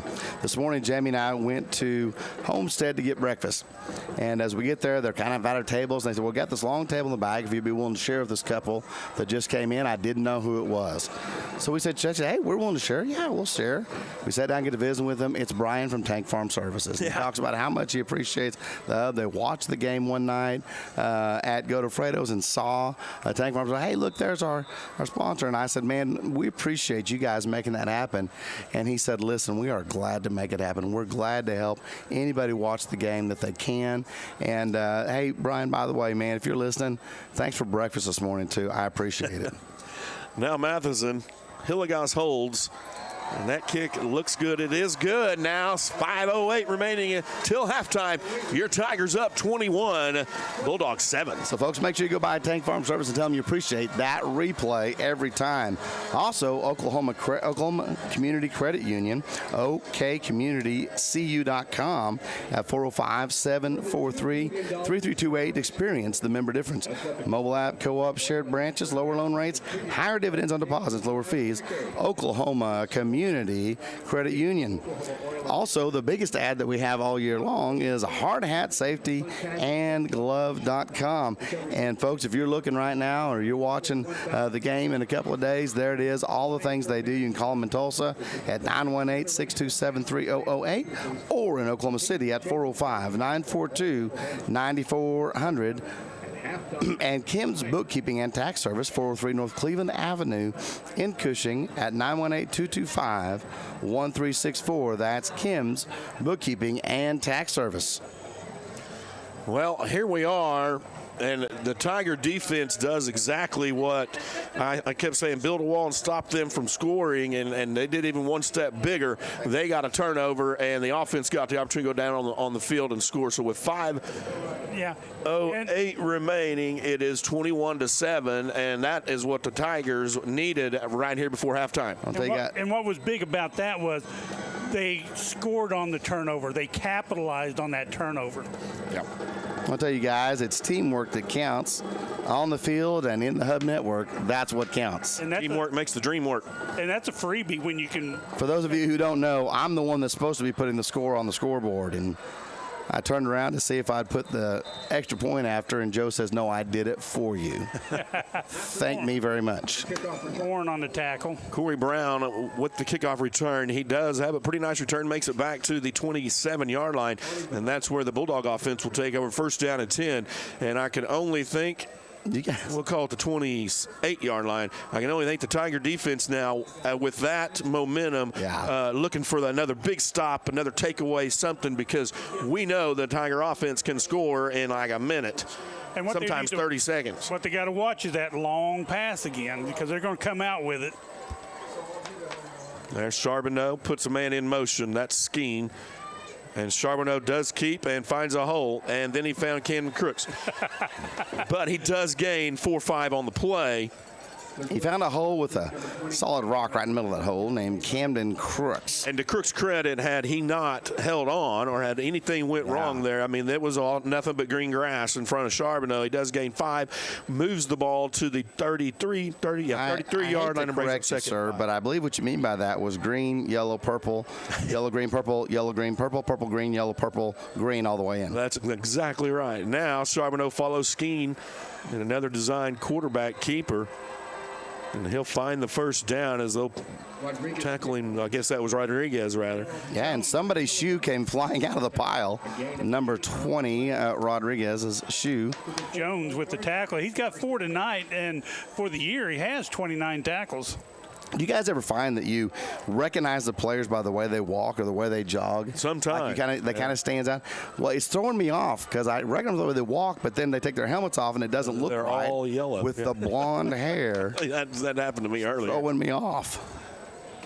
Now Charbonneau with the fake handoff tries the middle, and instead Yount is in the backfield again, and he gets that tackle on a 1-yard loss, brings up third down and 11. Yount has 97 tackles on the year and 4 tonight, to his credit. Check that, it'll be 2nd and 11. He's got some costly ones tonight too. That's nice. Whenever you're backing him up for a loss, that's my kind of tackle. Yeah, and that usually works in your favor. From a defensive standpoint. 3 wide receivers to the near side. And that's going to be Skeen in motion. And a pass to the near side, complete to Rodriguez. Immediately there's Ace Wright. There wasn't anything wrong with that play. Man. Okay, all season long, I've said the most important thing about the Tiger defense is their ability to make adjustments. After they've been burned a couple times, they seem to have had this wonderful ability to adjust all season long. And we're seeing that right here in front of us. I hope that continues for the rest of the game. Ace Wright with 21 tackles on the year and has 2 here tonight. Behind the line of scrimmage. 3rd down. Ooh, ineligible receiver downfield. That's going to back it up. And remain 3rd down. Right? I'm not sure. Maybe they declined. I don't know. Maybe they declined. That brings up the 3rd down and 10. And I'm going to assume that because it was so well played by Wright, just covering up the pass immediately with a good tackle. And now Wagner hustles to the line of scrimmage. We're at the 2:48 mark. And Charbonneau looks near side, and it's complete. That's Edwards, but immediately, once again, Wright is there for the tackle. It'll be a gain of 4 or 5 on the play. Ace Wright makes the tackle after Maybe Wright, 6. We haven't seen them come to Ace Wright this many times in a ball game this year. Brings up 4th down and 4, and it looks like the punting unit will come out for the Bulldogs. This would be a big stop for the Tigers, and probably to Wagner's thought process would be at least try to make the Tigers go the length of the field, use as much of the play clock as possible. There's the snap, and it's the whistle comes in and stops the play before it happens. Timeout. Wagner. And Wagner took a timeout, so we're going to hear from a few more of our sponsors with that timeout. Clayton's Land Service, LLC. Pipeline maintenance, welding, traco, backhoe, dozer, dump trucks, haul trucks, right-of-way clearing, weed control, mowing, sandblasting, and painting, power washing. Give them a call at 918-223-5801. Clayton's Land Service, LLC. And I appreciate everybody listening. I'm sorry for the squeaky voice I've got tonight. AKL Services Incorporated, oilfield supplies and services. Give them a call at 918-225-5533 or visit them at 601 East Pine Street in Cushing. AKL Services Incorporated. And Bill's Easy Out, 2 locations on Main Street. You can get all of your great barbecue that you want there, and gasoline and stuff like that. But really, it's about the barbecue and the little eggs thingies, the armadillo eggs with the brisket and the jalapeno and the cream cheese and everything that's good wrapped in bacon. Bill's Easy Out. Or if you want a salad, you can go to Bill's Easy Out number 2 over there on 9th Street. They've got salads there, I've heard. I don't know, but they also have those gas station burritos, and they are delicious. Bill's Easy Out, 2 locations in Cushing. They got gas too. I'm just telling you right now, it's not salad. Charbonneau looks downfield. He'll pass. Nice defensive play. It's tipped, and then it is caught. If the play stands, Braden Skeen comes in and cleans up the tipped pass. They are going to mark it at the 40-yard line. It will be a first down. Up until a little bit of luck, that was a perfectly designed defensive play for the Tigers. They were on the quarterback at the release of the ball. They had it. It was thrown too high, so it just gets tipped. The defense, was there. It just ends up falling in the right hands. Charbonneau took a shot from Matheson, and that's one he's going to feel in the morning. You know what else those shots do? They make a quarterback put his head on a swivel. Now from the 40-yard line, first down and 10. Charbonneau will just hand off this time. Rodriguez straight ahead, has a hole, and makes his way to the 30, maybe the 29. So Wagner got away with one a little bit there as Braden Skeen was a little bit quick off the line. And Burgett got the tackle. They will mark it at the 30 and be good for a first down and 10. Approaching the 1:15 mark. And Wagner now threatening Tiger defense. 21-7 is the score. Tigers are up. Quick pass into Rodriguez in the flats. And that is quickly tackled by Hilligoss. Burgett there to assist. And that's the first time we've called Hilligoss's name on the tackle. The gain will go for 5. It brings up second down and 5 now from the 25-yard line. Hilligoss with 57 tackles on the season. You've seen the Wagner offense moving a little faster on this drive as we're getting close to halftime. That pass complete to Edwards on the far side. Jones immediately there for the stop. He did get the first down exactly to it. Jones has 5 tackles tonight and has done pretty well throughout the season with 29 total. Spot the ball to 20-yard line. We're under 30 seconds, 25 seconds remaining in the half. Wagner coach, of course, arguing for forward progress there. Charbonneau to pass again. He'll go to Edwards. This time Edwards can't handle, and Jones is there to make sure. That was a nice hit as Edwards was still kind of bobbling the ball around. Edwards, you could tell he felt that one. Yeah. Noah came in and put that hit on with some authority, to say the least. That's the kind, again, that gets running back and receivers hearing footsteps on the next couple of plays. It does stop the clock with 14 seconds remaining in the half. Tigers trying to hold on to a 21-7 lead. look out for those out passes where they go out of bounds. Charbonneau now back to pass. He's looking in zone, fires short, caught around the 15, but has room. It's Rodriguez. He's eventually tackled at the, they're going to give him to the 6-yard line. That looks like Burgett and Crooks over on the stop. Crooks, 54 tackles this year already. Show of sportsmanship. Today. Crooks immediately comes up and checks on Rodriguez, and then he's the one that helps him out. And Wagner says they're going to take a timeout to make sure Rodriguez is okay. I'm sure we want to hear from a few more of our sponsors. CBEW, Professional Group LLP, CPAs. They service Cushing, Pawnee, and Stillwater. Give them a call at 918-225-4216 or visit them online at cbew.com. That's CBEW Professional Group LLP. Quality care for your whole family. That is Cushing Family Practice. Member of Stillwater Medical, Blair Blankenship, Amber Reineke, and Colm McCauley. Same-day appointments available. Now at their new location at 2340 East Main Street in Cushing, or schedule an appointment at 918-725-1901. That's Cushing Family Practice. Also, Hillcrest Hospital of Cushing, emergency care. They're treating emergencies like emergencies. Visit them at 1027 South Cherry Street in Cushing or online at hillcrestcushing.com. One more before we get back to action here. Cushing Primary Care. Good health begins with great primary care. Lisa Noel, Brian Hightower, Courtney Elliott, Randy Grellner, Bethany Jenkins, and Jamie Griffith at their new location. Give them a call, 918-725-1599. Bring the house defensively. 6 seconds remaining, and the Wagner rushes onto the field and tries to get started, and the Tigers take a defensive timeout here.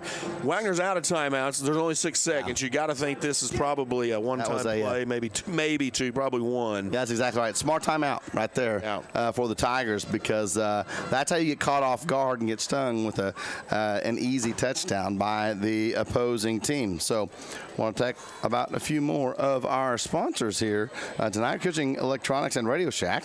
We now have a Red Cat Racing hobby cars, trucks, crawlers, and accessories. Come check them out Monday through Friday, 9:30 a.m. to 5 p.m. at 2010 East Main Street in Cushing, or 918-225-1432. That's Cushing Electronics and Radio Shack. I also want to talk about Central Rural Electric Cooperative, empowering our members and communities. www.mycentral.coop. That's Central Rural Electric Cooperative. Also, Pipeline Urgent Care. You can give them a call at 918-306-4513. A member of StillwaterMedical.com. Ashley Tucker, APRN, is welcomed by Pipeline Urgent Care. Everybody's on their feet. Wow. Here we go. 6 seconds remaining in the half. Wagner knocking on the door. Ball spotted at the 6-yard line. Charbonneau looks far side, fires to the end zone, has a man there. He pulls it in, and it is a touchdown, and that is Whit Edwards. Gets that one with 1 second left on the clock. That was well defended by Jones. Edwards, a 6'6", 205-pound wide receiver. So from a X's and O's, drawing a play up, you go after Jones, who's not that tall. He's there in coverage, but you throw it high where only your guy can get it, and Edwards did. So Wagner able to secure a score right before half. Now we'll attempt the extra point. And the kick is held by Skeen, and the kick is good with 1 second remaining till halftime. Your Tigers holding on to a 21-14 lead.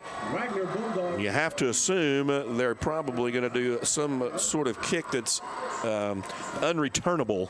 Yeah, like what do you call a 1 second kick? Yeah. Yeah. Just try to punch it down the middle, wobbly, flobbly, whatever you want to call it. Yeah. Just to get in and go in with some momentum from their perspective. I want to mention a few more here while we got a chance. And make an impact. You can join number 2 Drop Off and Thrive. That's Cushing Pride Recycling. Also, Crossroad Wellness Center. Give them a call at 918-890-5700, 115 North Harrison in Cushing. Biote hormone replacement therapy and Botox cosmetic. I don't know if I said any of that right. But Crossroads Wellness Center, appreciate them being a fine sponsor here for the Hub Network. The Bulldogs, Logan Bloxham getting set to kick from his own 40-yard line, will require... No, I thought he was going to require someone to help hold it, but they were just having a chit-chat. So Crooks is deep for the Tigers. He'll stand around his own 15. And here comes Bloxham's kick. And it is a short pooch kick. And it will just be fair catch by Brody Berlowitz. Heads up, no time, runs off. And if you do want to run an offensive play, you have an opportunity to. And if you just want to go in at halftime and talk about it, you can do that as well. Tigers have a 21-14 lead. Don't forget, at halftime, we will be switching over back to our cameras after we hear from a few of our sponsors. And it will be Bruce Vogt and Ish Engel for all of your stats here at RCB at the half and Votes Notes with Ish. Yep. I call the Crooks across the middle. There's a first down and 10 now. This will be the last play. Berlowitz will just take a knee, and that will be the end of our first half of this state championship. Your Cushing Tigers up 21-14, and so far, do that again, and it's a state championship. That's exactly right, folks. We'll be back here in a few moments on the Hub Network.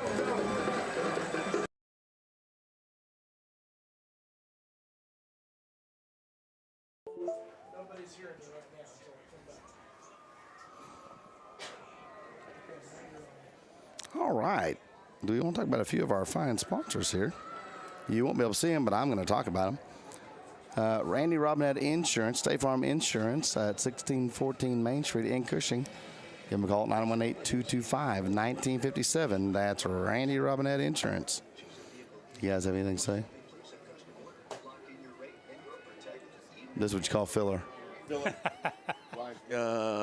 How the first half went? Yeah, I liked how the first half went. I did too. I think that it was That's my exactly kind of what we first half. expected. Yeah,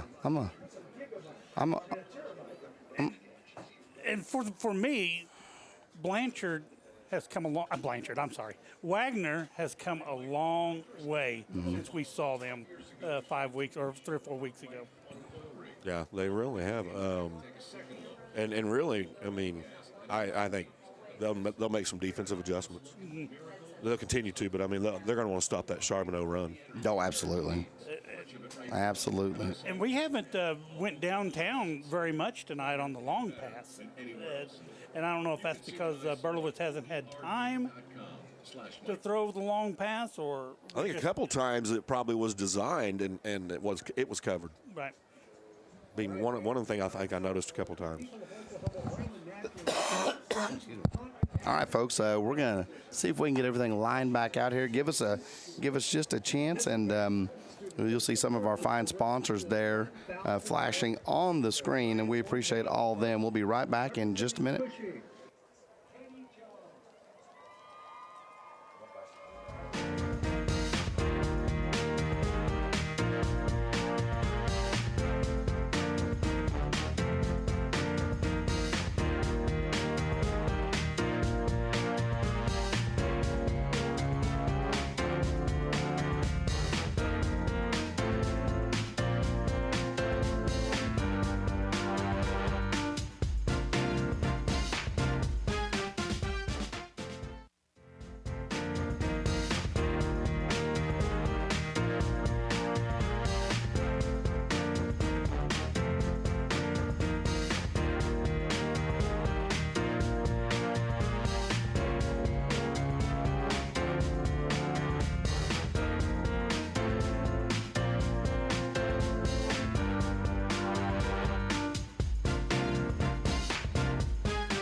Bank of Cushing, a branch of Blue Sky Bank Pahuska, wants you to know they are still the same friendly hometown bank.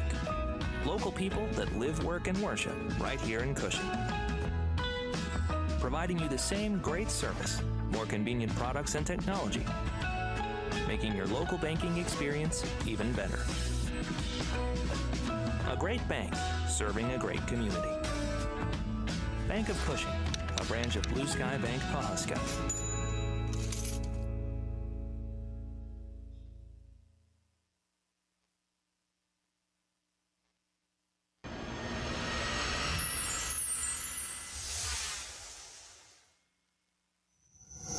Since 2003, Pro Events has had one singular focus: great audio, video, and lighting systems.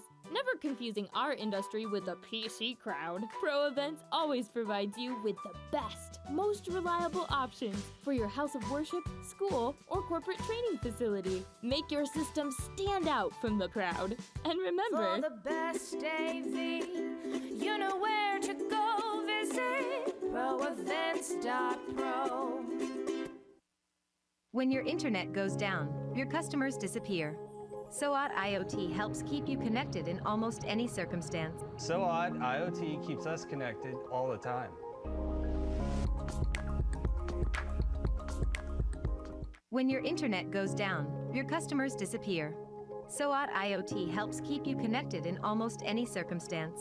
SOAT IoT keeps us connected all the time. When your internet goes down, your customers disappear. SOAT IoT helps keep you connected in almost any circumstance. SOAT IoT keeps us connected all the time.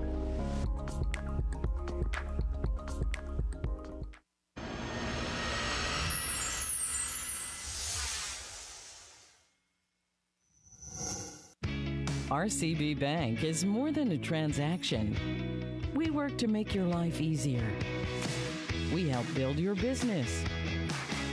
We finance your dreams. We grow your legacy. We build relationships with our communities. Come in to find out why our customers always say, RCB Bank. That's my bank.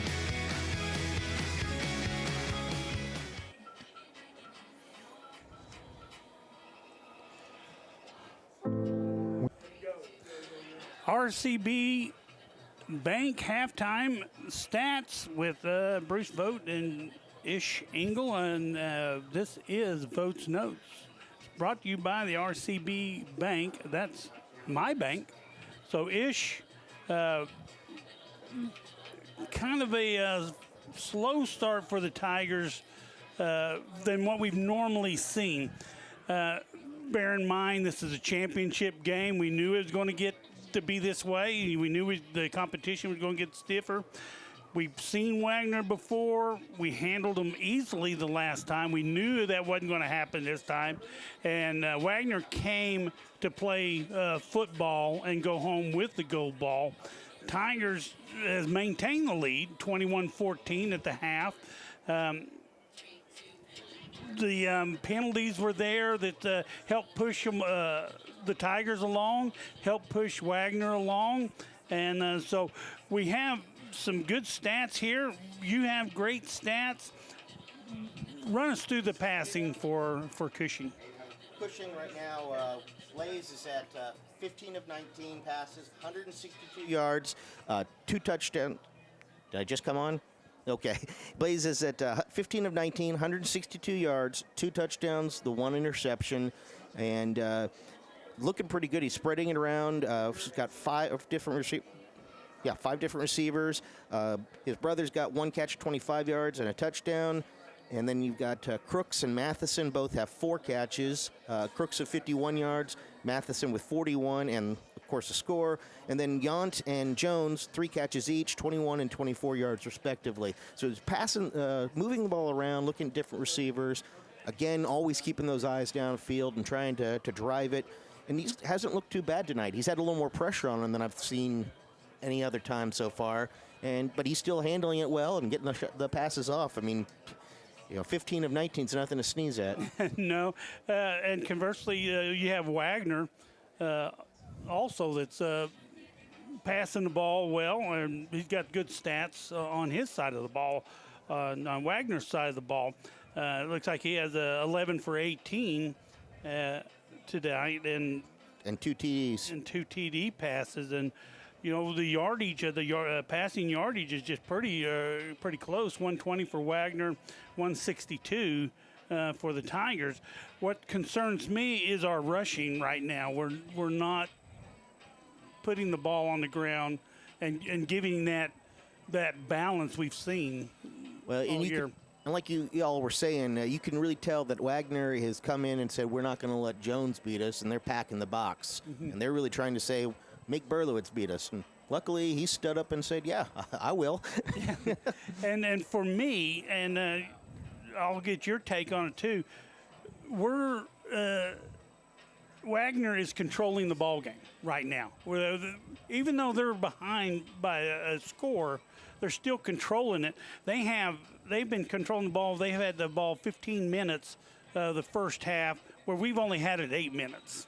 Yeah. I show us at 9, but yes, it's still that same general idea.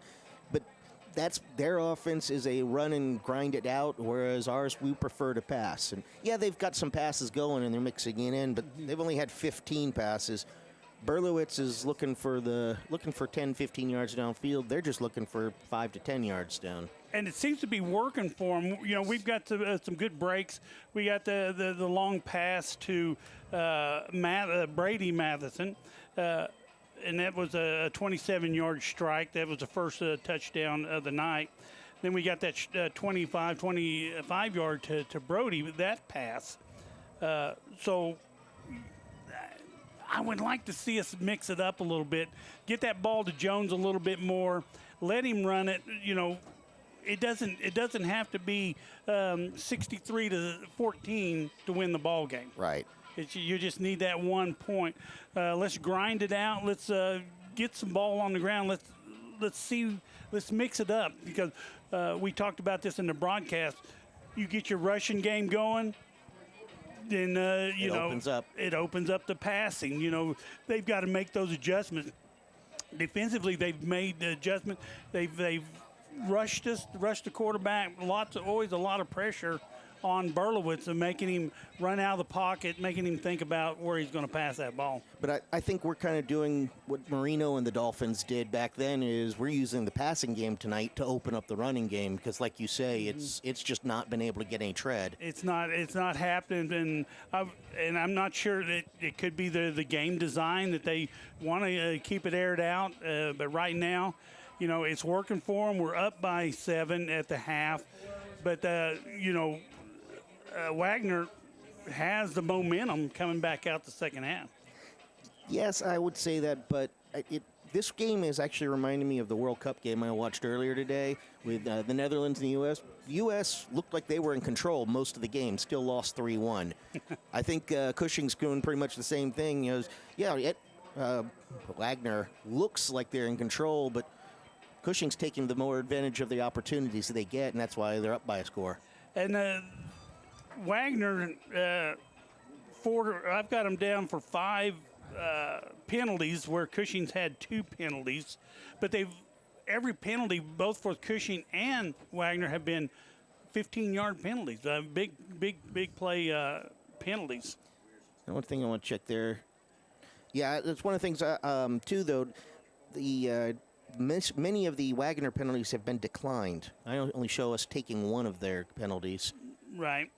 And that one of them was that head shot, right. So, but there's just a lot of not a lot of penalties for a championship game. They're playing with a lot of intensity, and the tackles. Let's go to the defense side, and you see the tackles for Wagner here. And then you look over here, and I'm trying to. They got Edwards at 3 assists. He was on 3 assists. Shield Knight has 4 assists. You got Steele on 3 unassisted, and Cole's with been their 3 workhorse. Right. 3 unassisted, 5 assists. Right. And, so Cole's had 8 total, where Steele's had 5, 4, and 3. But you go over here on the Tigers side, and we've got a little bit more activity.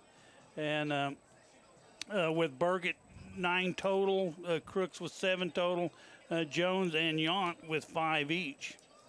Yeah, the defense is playing a solid game, too.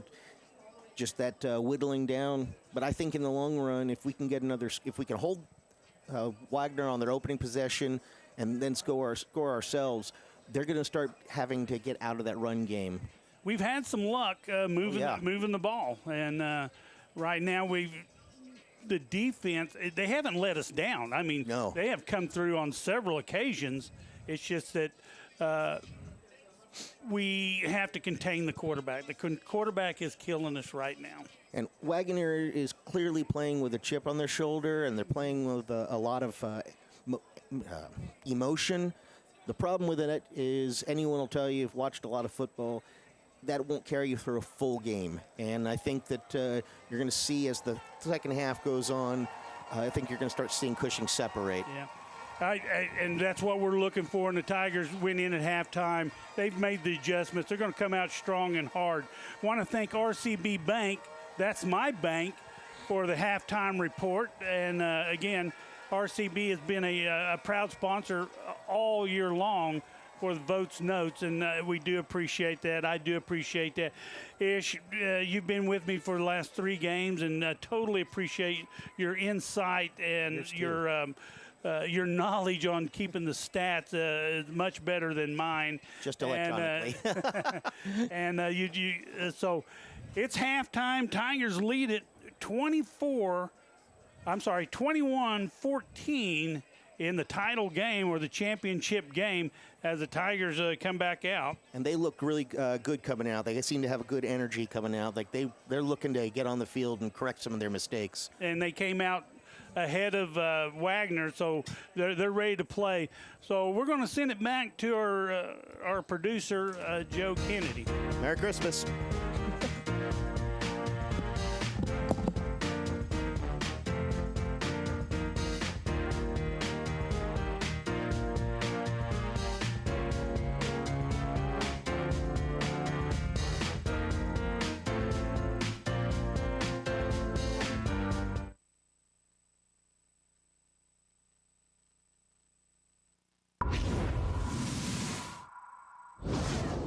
Bank of Cushing, a branch of Blue Sky Bank Pahuska, wants you to know they are still the same friendly hometown bank. Local people that live, work, and worship right here in Cushing. Providing you the same great service, more convenient products and technology, making your local banking experience even better. A great bank, serving a great community. Bank of Cushing, a branch of Blue Sky Bank Pahuska.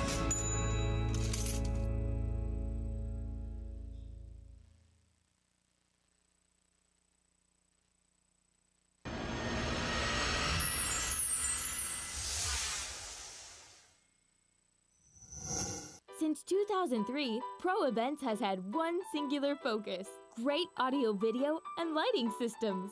Never confusing our industry with the PC crowd, Pro Events always provides you with the best, most reliable options for your house of worship, school, or corporate training facility. Make your system stand out from the crowd. And remember, for the best AV, you know where to go visit proevents.pro.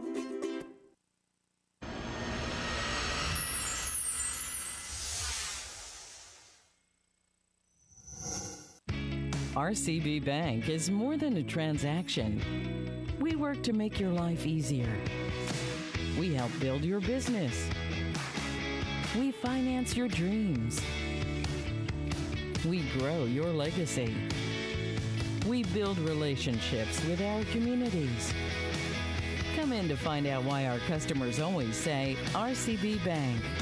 That's my bank.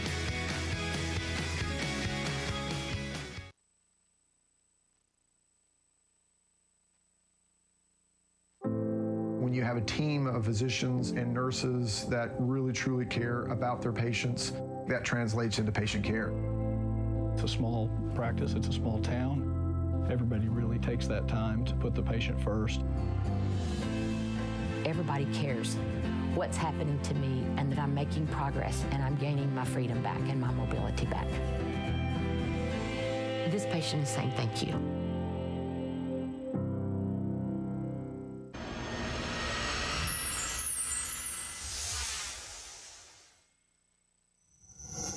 It seems like these days you can't go anywhere without running into RCBers like pro footballer Brandon Whedon, who happily say, "That's my bank."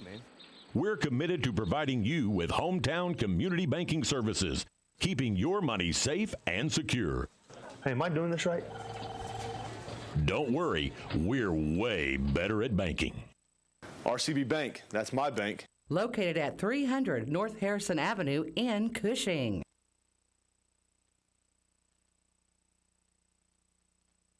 At Davis Dental Studio, our patients are our friends. Unlike the big commercial facilities, Davis Dental Studios wants you to know you're not just a number. We strive to bring personal and quality service to each patient. Dr. Rebecca Davis has over 18 years of experience as a caring and compassionate dentist. She and her highly trained staff will make sure your visit is a positive one. So remember, when you and your family need dental care, Davis Dental Studio. You're not just a patient, you're a friend. In my mind, I was never going to walk right again. Before we were through, we had walked 23 steps. And that was my first steps of freedom. This patient is saying thank you.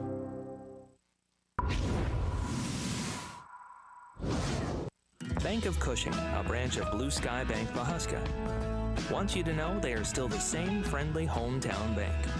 Local people that live, work, and worship right here in Cushing. Providing you the same great service, more convenient products and technology, making your local banking experience even better. A great bank, serving a great community.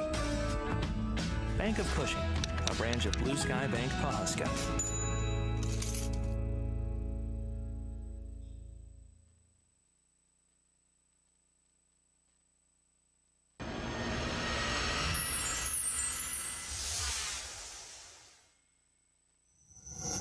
Since 2003, Pro Events has had one singular focus: great audio, video, and lighting systems. Never confusing our industry with the PC crowd, Pro Events always provides you with the best, most reliable options for your house of worship, school, or corporate training facility. Make your system stand out from the crowd. And remember, For the best AV, you know where to go visit proevents.pro.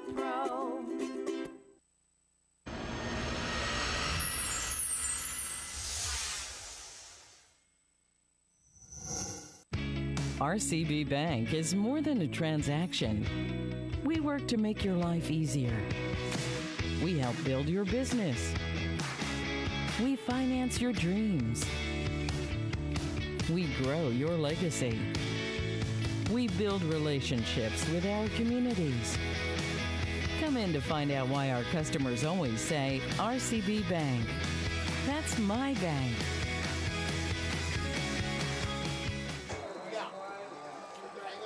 That kickoff return from the 20-yard line, and I mean Matheson came in and he put a layout hit, helping make the tackle just near the 35-yard line. Matheson has 161 tackles this year already and put 5 on the board tonight. He came in with that special teams play, and that's where Wagner will start at their own 35-yard line. Now Wagner, trailing 14-21, would like to come out on offense. This direct snap to Rodriguez, read perfectly by Horn. He's in the backfield with first contact, and looks like Berlowitz there to clean it up. And a loss of 2 on the play will bring up 2nd down and 12. And that was Yount on the initial hit, and Brody made the tackle. Now, finished with the thought was that Wagner would want to come out in this first offensive possession and tie things back up and have a, a quarter and a half to their advantage to try to capitalize. Meanwhile, the Tigers want to get this first one stopped and get their offense back on the field and extend the lead. As we're just underway here in the second half. This quarterback keeper, Charbonneau, and he'll try to find more running room and doesn't really ever develop for him. Hilligoss in on the play, as well as Burgett, I believe. Yes, you're right. Hilligoss wrapped him up. So the play develops into nothing, no gain, brings up second down and 12. Now, okay. Okay, that's what we were waiting for. I was going to say it should bring up a third down, and the Tigers will decline that penalty again and move it to third down. So they're going to gain a gain of a yard on the play, decline the 10-yard penalty, and it brings up a third down and 11. All in great theory if the Tigers hold here. If Wagner's able to chip away and get a big play here, that strategy kind of works against you a little bit. So there's kind of maybe thought processes on both sides of that. Here Wagner with the play. Rodriguez in motion, Charbonneau back to pass, into the flats. That one's knocked down. Nice job, defensive end, Brody Berlowitz. He came across, he got up, and he knocked it down. That's the second one he's knocked down tonight. Boy, somebody lit a fire in Brody Berlowitz at halftime. So the defense in this case declines the penalty, brings up 3rd and 11, has a big play by Brody Berlowitz, knocking down the pass, brings up 4th and 11, puts Wagner in a punt situation. Crooks getting set to return from his own 35-yard line, and I believe that's going to be Bloxham at the 20. And there's the kick to Crooks. Away from Crooks. Wagner will remember, and many teams have throughout the year, don't let him return it, and they don't. It's going to go out of bounds at the 36. That was the kick to anybody but Crooks. Yeah. And executed probably as best as you could ask, as it just took a hop and went out of bounds. So Tigers will take over 1st down and 10 from their own 36. Now we continue the discussion. Defense does their job, holds. It's 21-14. The offense can go out possibly in an up-tempo style, can put another 7 on the board. It would be a nice stretch of the lead. 2 wide receivers, both sides. Bertowitz to pass. He tucks and runs and can't quite get back to the original line of scrimmage. He'll be tripped up from behind. Looks like he'll lose 2 on that one. And it looked like Robertson. He's a linebacker, 5'11", 220 pounds. Robertson just gets a shoestring tackle. As Bertowitz was looking deep downfield, he tucks wisely. He had nothing but room in front of him had it not been from a shoestring tackle. This pass in the flat to Crooks. He's got blockers and room and can't get away from Rodriguez. They'll give Crooks 2 yards. You almost get the feeling as the plays develop that Rodriguez, with his speed, may be spying Crooks. Hey, that's it. I was thinking the exact same thing. He's always in that play. Crooks, yeah. Wherever Crooks is, he seems to be there. Be wise to do that. Now the Tigers facing 3rd down and 10. Again, the 2 wide receivers both sides and Jones. Bertowitz back to pass. He'll step up in the pocket, fires downfield. He's got Crooks and just out of Crooks' reach. Crooks in double coverage. He had Edwards and Brown on him, but Crooks had a step. Just a little too much in the pass. Yeah, and a well-designed play. It executed just right. It was just a little bit long on the pass. Other than that, it was a great play called by the Tigers. As now they're at 4th down. And, wow, we're right back to where we were at the beginning of the second half. If I'm figuring that right, it's about a 55-yard pass in the air. Yeah. From point of release to point of contact on the ground. There's the snap to Brody. Berlowitz, he'll punt. Rodriguez back. And he'll leave that one alone. Yes. As the Tigers will down that around the 34-yard line. 1st and 10, Bulldogs. And here comes the Tigers defense back onto the field. This will start from the 32-yard line. just on this side of the 32-yard line. So both defenses now have come out of halftime equipped and ready and executed. Right, and we saw this at the first of the game, Travis. It's like a whole new ball game in the second half. Yeah. And the Bulldogs now with 3 wide receivers far side go that way in a screen-type play. Pass complete to Alex Shieldknight. Hilligoss did a good job fighting off the blocker and getting the tackle.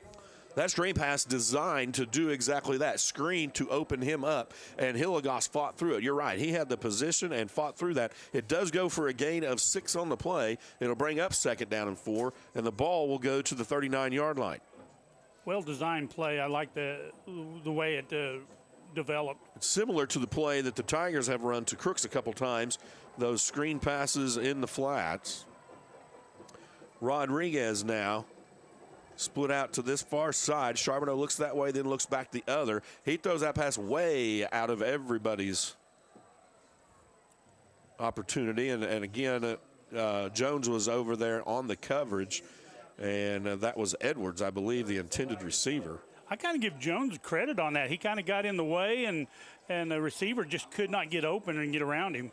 And that is, what we saw earlier. Edwards is a 6'6" player, and we've got Jones here listed at 5'9", and that's why they throw high to him in the end zone like they did earlier, and why they go at him and at Jones often or a few times during the game. And I think you'd made the comment earlier in the game that they're going at Jones a lot more than what they have in the past. Now Charbonneau with the scramble. He'll pick up the first down and more. He'll get out to the 40. Now he's still on his feet. He makes a move. Can't get past Crooks. Crooks takes him down at the 29-yard line.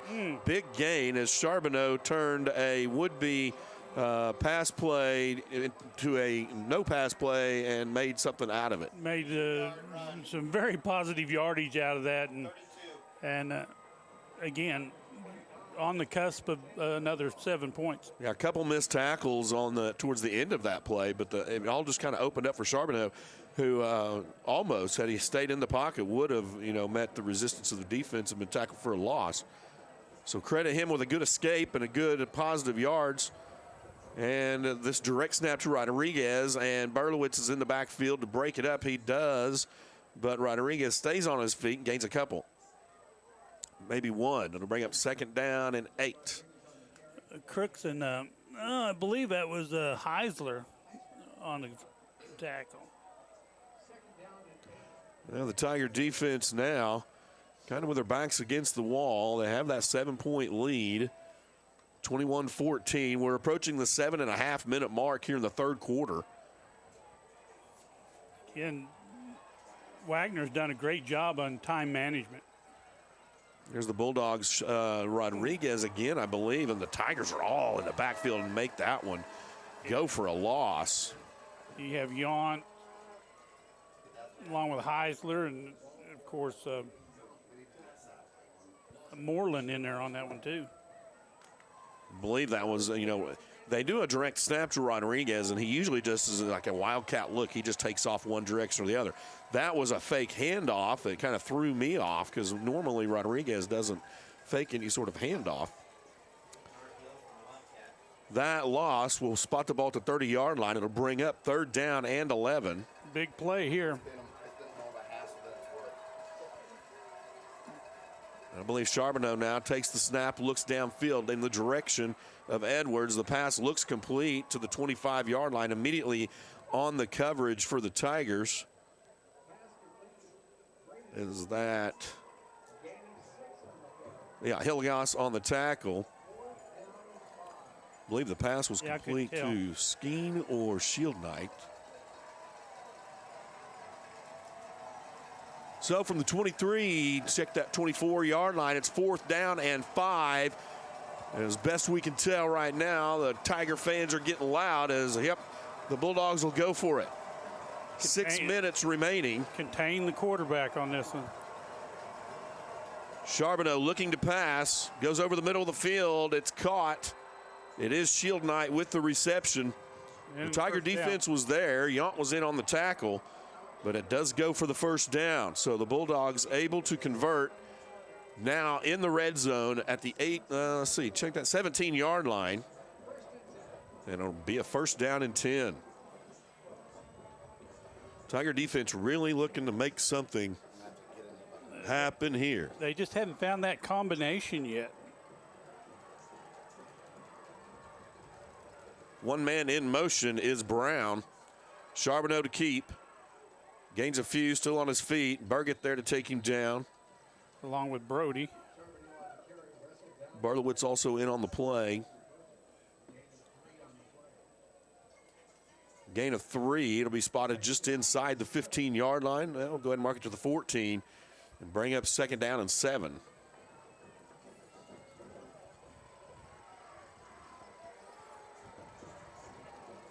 Tiger defense now, second down and 7, needs a stop.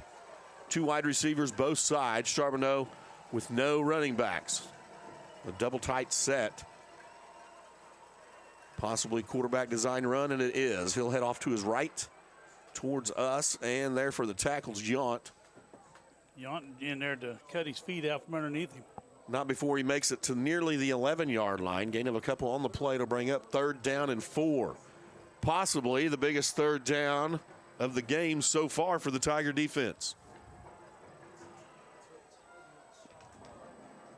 4 minutes and 15 seconds and counting remaining in the third quarter. Tigers up 21-14.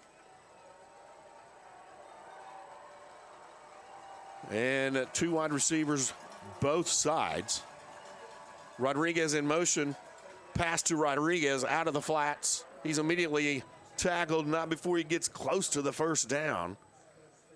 That's Wright and Crooks, I believe, teaming up for the tackle. He'll get to the 8-yard line. He'll be about a yard short. So I'm going to put down a king and now put an ace on top of it. What was possibly the biggest third down of the game for the Tiger defense is now possibly the biggest fourth down. It's 4th down and 1 from the 8-yard line. Bulldogs knocking on the door. They're going to run that right up the middle. It's going to be that bunch set and a push forward where you just push your quarterback ahead, and that seems to be a play that gains a yard or 2 every time, no matter what. And in this case moves the marker to the 5-yard line, first down and goal. Burgett was the last one up from that pile.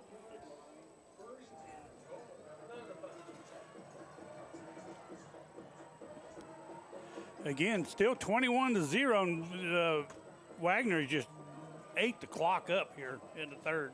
That would go to their strategy. Keep the Tiger offense off the field. Use the clock. It's 21-14. If they can make it a 0, if they can win, points in the second half, they can step their way back into it. This handoff on the left side is met with Crooks and Matheson and a couple others, and I believe Ford Momentum is going to give him to the 3-yard line. And it'll be second down and goal.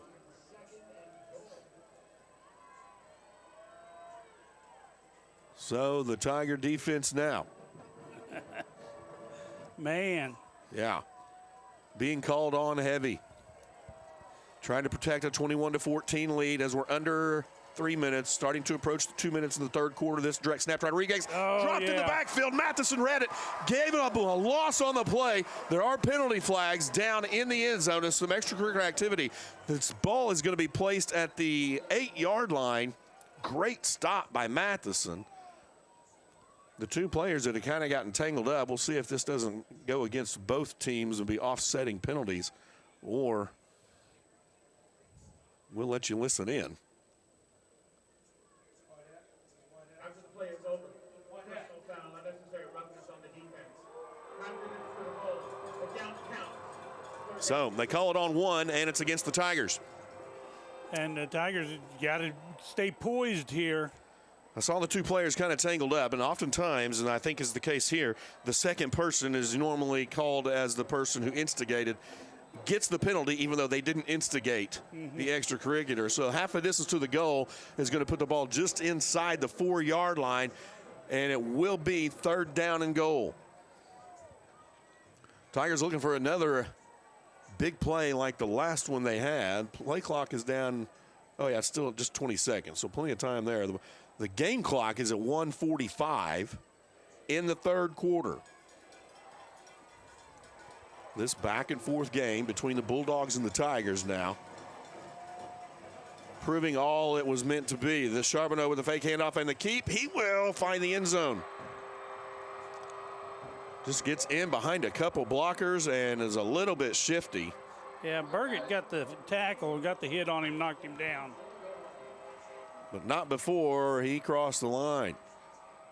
So the Bulldogs do strike. They get the extra point. It'll be 21-21. And that's going to be Bloxham on to attempt. 13 unanswered points by the Tigers here. There's the snap, hold, and kick, and we have a tie ball game with 1:29 remaining in the third quarter. And this is what high school championship football is all about, ladies and gentlemen.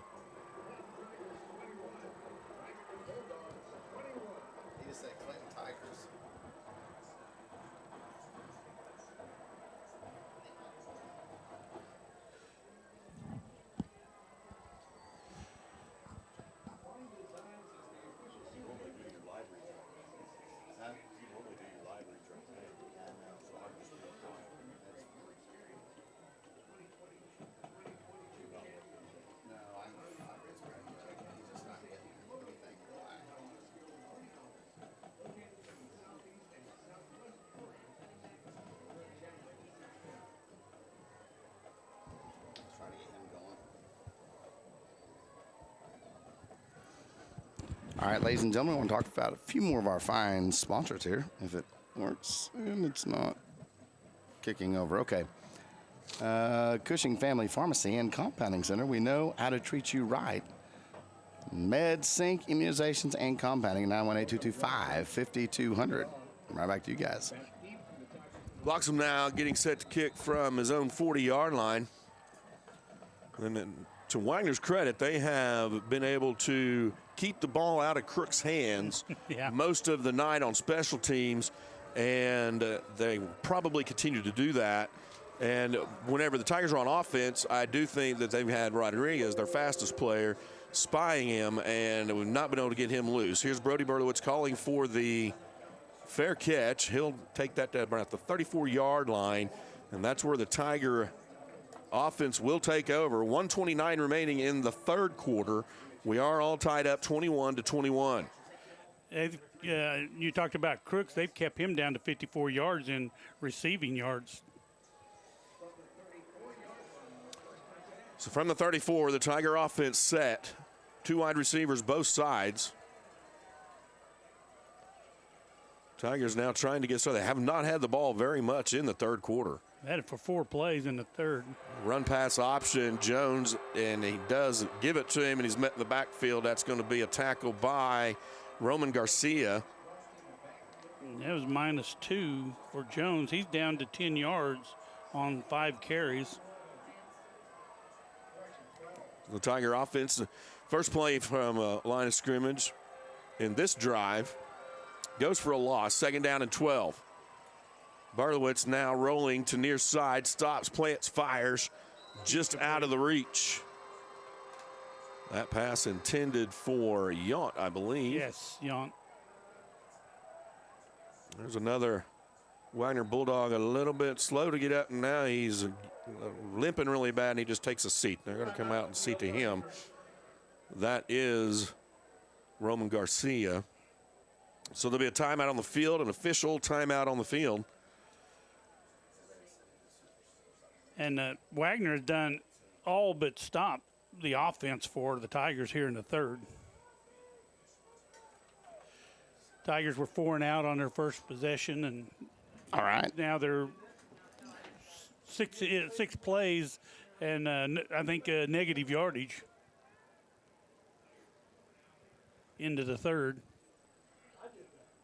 Well, that's the type of thing that Wagner certainly wants to do. They control the clock, keep our offense a little unhinged, and that's how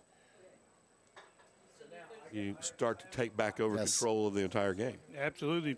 And Wagner has scored 14 unanswered points against the Tigers. They scored right before the half, and then they scored right in here in the third. 56 seconds left in the third, and Wagner used most of that third period. Do you want live reads? Yeah. Favco Electric, give them a call at 918-225-2799. John Favalora or 918-862-3362. It's the quality that counts with prompt, reliable service. That's favcoelectric.com. Serving your area for over 36 years, with over 36 years of experience. Back to you guys. Offense takes the field. That was, again, Roman Garcia. He does make his way off the field on his own, but he was limping. Now Berlowitz back to pass. Steps up in the pocket, has nobody open. Now finds would-be interception. That was in and out of the hands of Whit Edwards. Edwards almost come up with his second interception of the night. Mm-hmm. So Tiger offense and Blaze maybe just getting out of that one. Brings up 4th down and 12, and Brody Berlowitz will get set to punt. Tigers not a first down here in the second half. Only 2 possessions if I'm 8 plays. Yeah. This will be the 8th play of the third. That snap to Berlowitz. He puts a good kick into it. Rodriguez lets it bounce and go out of bounds. At the 28-yard line, that's where the Bulldogs will start. 1st down and 10. 1st and 10, Bulldogs.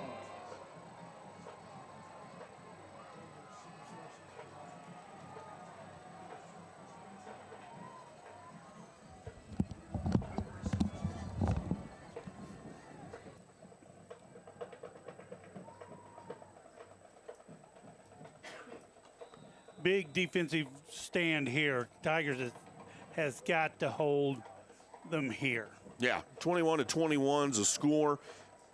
33 seconds remaining in the third quarter. And Wagner with all the momentum so far coming out of halftime. There's a snap to Charbonneau. He looks down the middle of the field and he fires, and he almost lands that pass to Braden Skeen, who had at the last second finally kind of broke himself loose from coverage. Several Tigers were back there. He was definitely covered by 4 of the Tigers. You had Wright, Jones, of course, Crooks, I believe Yount. So 2nd down and 10. Ball remains at the 28.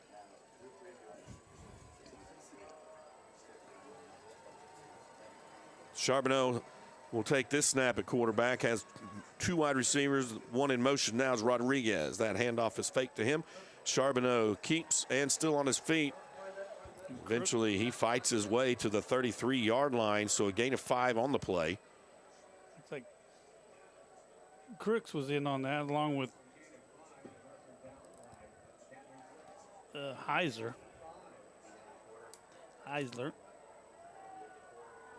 And that's going to bring us to 1-0. That is the end of our third quarter of play. So 3 quarters in this state championship are down, and we have a new ball game. It's 21-21 on the scoreboard, and you got to think in their hearts it's 0-0, because whoever wins this next 12 minutes will be the 2022 state champions. And right now the Tigers have got to find a way defensively and offensively to get back in this ball game. Yeah, it's going to be right now it's a tale of 2 halves. Mm-hmm. The Tigers had most of the momentum and the lead in the score right up until the very end of the first half. And since then and halftime, Wagner made it a Wagner third quarter. Tied it up, kept the Tiger offense a little discombobulated and off the field most of the third quarter. So they start the fourth quarter. And I think these are those moments when you start asking yourself, how bad do you want it? I got these 12 minutes to prove it. Right. But that's the case on both sides of the ball. Right. You're right. It's a new ball game, 0-0. And defensively, the Tigers have got to shut down that run. You know, as long as you're getting 3 or 4 yards per carry, you're going to still move those chains. Yeah. Some of our stats have just shown up here. There's Charbonneau with another designed quarterback draw. Flag. There are penalty flags, and Crooks makes the tackle on the far side of the field around the 46-yard line. That one will come back. It's going to be a holding penalty. That's a spot foul, and it'll be 10 yards from the spot. On the offense, 10-yard penalty from the spot of the foul. Third down. So that 10-yard penalty will be from the spot of the foul, and it will be third down. And there's Wagner's offensive line has done a good job at just opening things up for Charbonneau. And the possession time, Wagner has up through the third period had the ball 25 minutes, and Tigers has had it right at 11. Yeah, and that's exactly the game plan that we thought Wagner would have coming into this one. So Charbonneau from the shotgun at the 20, and he'll fire far down the far side, and that's going to be intended for Edwards, and Noah Jones on the coverage does a good job as pass goes incomplete. Jones did an excellent job that time. He stayed his position, got the right position to make a play on the ball. Yeah, he did everything almost textbook. He did not make too much contact. He stayed in the right defensive position and made it just difficult enough for Edwards to pull it in. The results of fourth down, the Bulldogs to punt, and their punter is standing at the 11-yard line. There's the snap and punt. This one will go anywhere but to Crooks, and it goes out of bounds around the 45-yard line. That's where the Tigers will take over. First down and 10, the offense's opportunity, first time of this fourth quarter. They just got to get positive yards. They got to show that to themselves that they can move the ball, which they have not done in the third. And in this.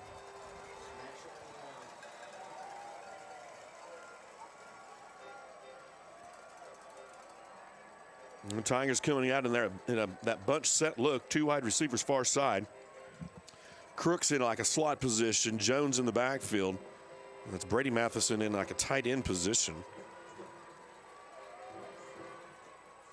And here's the pass. It is going to go towards Matheson. That's just out of his reach. That's Rodriguez on the coverage. We talked about this before. There's no coincidence. That's also the side of the area of the field that Crooks was on. Here's something else. Like he did hinder his route. And that's no doubt about that. But championship game, you want to let them play, but it seems like some of those calls have gone Wagner way. Certainly would be something the Tigers here with 11-11 remaining in the game would like to change. Same formation now. This goes to Jones. He's met in the backfield. He shakes off a tackle and another. He'll make his way, looks like close to the 40-yard line. No, they'll call it to 39, so a loss of 6 on the play. And that was red and blown up from the beginning. And Jones has 6 carries for 4 yards in the ball game. Very uncharacteristic of what the offense has been able to do all year, but almost what we expected Wagner to try to do. Now the Tigers with 3 wide receivers to the far side. And the snap, and Berlowitz looks that way. He gets a little pressure, comes out of it, makes another man miss. He gets near the 50. Berlowitz still on his feet across midfield. He'll be down at the 46-yard line. That'll be good. Nope, close to good. He'll be just a yard shy of the first down. Gain of 15 yards on the play. Sure seemed like he was getting a lot out of that, and then you remember, oh yeah, we had that big blow up of loss of 6. So a 15-yard run is still 1 yard short. So it brings up fourth down and 1. Here's Berlowitz with a quarterback sneak. There's a penalty flag on the play. He will get the first down depending on the penalty. Illegal shift on the offense. Illegal shift. Illegal shift will be the call against the Tigers. 5-yard penalty. Something about somebody not getting set. You said the quarterback never got set, but I don't know that I. I did mention that all the big calls have gone a singular direction. Good officiating crew, and just, boy, tough breaks for Tigers. It's going to change exactly what they're going to want to do as they bring out the punting crew. So is he suggesting the quarterback is almost in motion and has to come set then because he was coming forward? He has to come because Brody gets the snap and punts it away high. Spiraling kick taken around the 20, fair caught. Rodriguez. Crooks was there, spot the ball to 21. The Bulldogs will take over first down and 10 with 9:23 remaining in the game. Again, tie score 21-21. From the 21-yard line, first and 10. So the Bulldogs trying to. This is going to be the most important defensive series of this whole ball game. You put a stop to them here. You can give your offense another chance to score. If they control the clock and the yardage, they will drain the clock as much as they can. So the defense now possibly in a dogfight. Rodriguez in motion and Skeen in motion. Handoff Rodriguez. He goes up the middle. Yount got the initial hit. Anybody that thought this was going to be a blowaway for Cushing, welcome to the game. Gain of 2 on the play, brings up second down and 8. No question about that. Said it all week long. Wagner, I've said it all season long. Wagner is a good team. When we played them the first time. And just a quality team. You see them twice. I said earlier I'd rather see Podo because when you see a quality team twice, man, it just makes it that much more difficult to win. And the Tigers are doing all they can. Wagner's doing all they can. This is what you expect a championship to be. There's the snap to Charbonneau. He passes. Blocked again. Knocked down by Brody Bernowitz. His third block. Could end up being a big play Berlowitz on that play. It'll bring up third down and 8. Third down and 8. That really comes in valuable, especially since those short passes to the flats. Probably look for Charbonneau on some sort of run here. Have been the most two successful things that the Bulldogs have really been able to do most of the night. Charbonneau at the quarterback spot. 2 wide receivers far, 1 to the near. He looks to his right. That one's knocked and blocked again. That was blocked by Horn. And 2 times back-to-back now. The Tiger defense has gotten up in the air and knocked the pass before it ever got past the line of scrimmage. And it'll bring up fourth down for the Bulldogs. 8:30 remaining in the game. This is going to be which defense wants to win this one the most. Because the defenses right now are winning the game for both teams. I agree. Standing just inside his own 10-yard line to punt. Believe that's Bloxham. The snap, Tigers almost get to it. Crooks will have a chance to return this one. He's still on his feet. He's coming to the near side. He's got blockers and he's got room. He gets to the sideline. He's got 1 man to beat. He's inside the 10. 5. Did he get it? No way. Got a flag. They're going to call him out of bounds around the 3-yard line. What a return by Crooks. The penalty flag is way back at the 42-yard line. And they're calling something against Noah Jones. He's got his hands out like he does not understand what's going on. You said it earlier. That's why they don't kick to him. Block in the back against the receiving team. 10-yard penalty from the start of the foul. First down. Illegal back in the block in the back. Kind of feels like a stab in the back, but in either case. It does, and the Cushing faithful in unison are calling a boo bird on that one. Got a player down on the field if we go to our live reads there.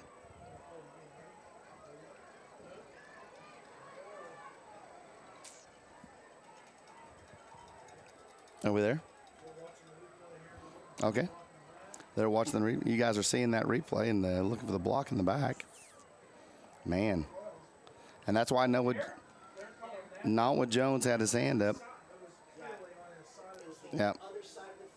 Here's what's happened. It's away from the play. We can't all see it, but is away from the play. They're calling it on the side, which the block in the back has moved from the back over the years around to the side, and more important, the side. It is, here comes the Cushing Boo Birds, and, it's one of those deals where it's kind of like a holding call. You can find a hold almost on every play. You can find a block in the back almost on every return. And, I don't understand calling that away from the play. If it's in here, it's affecting it. Man, they're going to have something to look at as the officials review the game on that one. Result of the play nullifies the return, and the Tigers will take over first down and 10 from their own 48-yard line. So all things said, the defense has done their job, and the field position's good. Let's see if the Tigers can't put together a 52-yard march and score. That's when the Tank Farm Services instant replay really pays off. That handoff to Jones up the middle does have some room. He makes his way down close to the 46-yard line. It'll be a gain of 6 on the play, and it'll bring up second down and 4.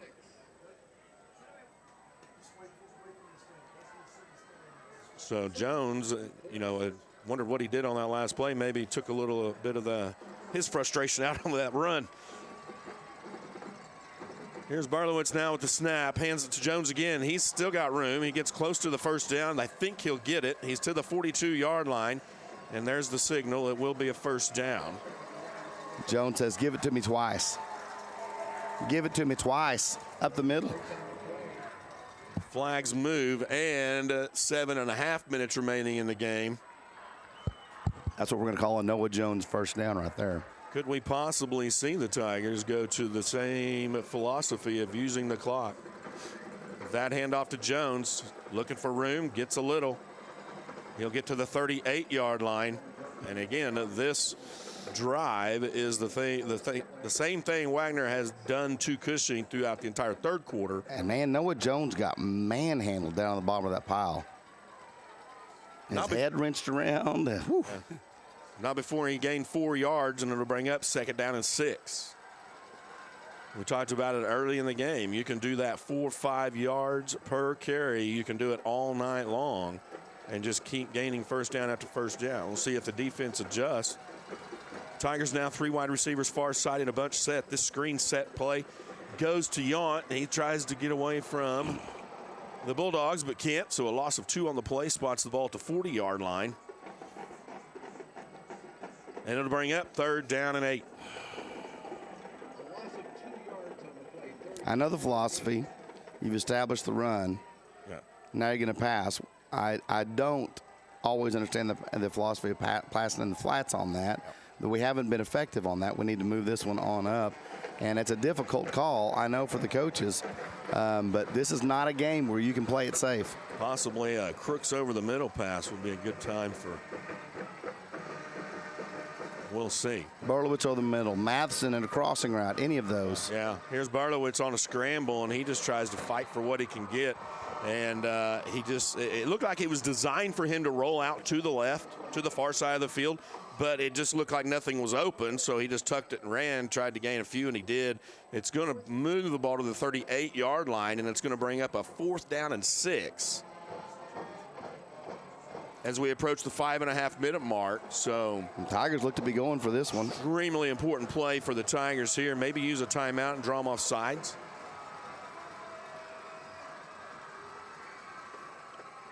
And possibly that's what they did. Nobody jumps, and the Tigers do take a timeout. So with 5:17 remaining in the state championship, the Tigers take a timeout. We're all tied 21-21. Are we going to a super source? All right. Want to talk about again Tank Farm Services in Cushing, Oklahoma. Oil and gas pipeline and tank repair services. Give them the call at 918-225-4600. Also the sponsor of the TFS Instant Replay, committed to quality, delivering excellence. That's Tank Farm Services. Appreciate them. Tiger Lilies Floral Design. Beautiful blooms for every occasion at 102 East Broadway in Cushing. Give them the call at 918-223-1868. TigerLiliesFloral.com. Dance Star Productions, you can take tap, jazz, ballet, lyrical, hip-hop, contemporary, or tumbling. Give them a call, 918-225-3338. That's Dance Star Productions and Performing Arts Center. All right, some of our fine sponsors, make sure you let them know you appreciate Tiger Football Live on the Hub Network. 4th down and 6, 5:17 remaining in the game. Certainly turning it over here doesn't mean the game's over. We're tied 21-21, but the Tigers would like to get it here and stay on this march. There's the snap, and Berdowitz looking downfield. Now he might get caught from behind, doesn't, makes a move, makes another move, fighting for it. He's going to be stopped short of the first down. And that's going to be at the 33-yard line. He's going to be about a yard short. You know, it's funny, they're for sure not going to give it to him. He did stick the ball out in the last minute, so it's one of those you wish you could see a replay from that mark, but it's not ESPN or College Game Day, so we'll just have to look at that replay. See, even on the screen, it looked like he at least got to the 33. They're going to mark him at the 34 and say that he was 2 yards shy. So, first down and 10 for the Bulldogs. 5:09 remaining in the game, 21-21. Tiger defense now being called on in a huge way. Tigers need that interception or that fumble or that takeaway right here. Charbonneau with a quarterback keeper. Tries the middle. His forward progress will take him to the 38-yard line and a gain of 4. Hilligoss on the tackle. Hilligoss on the tackle and the takeaway. They're like, no, forward progress. You're not getting that one. I really thought the receiver was offside, lined up offside. They really have caught some breaks, too. 4.5 minutes remaining. 2nd down and 6. This 2nd down and 6 play is extremely important for the Tiger defense. Charbonneau fires, and it appears to be caught by Rodriguez. That'll be to the 43-yard line. And it will bring up a 3rd down and 1 for the Bulldogs. 3rd down and 1. That 3rd down, we now just went under the 4-minute mark, so now the Bulldogs kind of controlling the clock. They're going to do the bunch, everybody push the quarterback forward deal. That's usually good for a couple. We'll call it gain of 2. And a 1st down and 10. And I'm looking at the distance here, trying to decide at one point I need to head down to the field, and how long it's going to take me to get down there. Yeah. It's not a normal 1.5 minutes and leave. Yeah, that's exactly right. There's 1st down and 10 from the 45-yard line. Bulldogs trying to keep this drive alive. They would love nothing more than to milk the clock. Charbonneau designed a quarterback draw play. Gets across midfield, spot at the 48-yard line. Burgett. Gain of 7 on the play, brings up 2nd down and 3. Burgett has 11 tackles tonight. 2nd down and 3. Well, the Tiger defense desperately needing to stop now as we're just under the 3-minute mark. See, that's the other thing I got to decide. Are we going into overtime, or am I going to need to be down there at the end of regulation? One man in motion as Charbonneau drops back to pass. He fires down the middle of the field deep. Wright is there on the coverage. No flag because there was no penalty. Good coverage by Ace Wright. The pass was intended for Braden Skeen. Wright had an excellent position on that play. And that'll bring up 3rd down and 3. As we're at the 2 minutes and 36 seconds remaining. Play clock down to 15. Play clock coming down under 10 now. Charbonneau.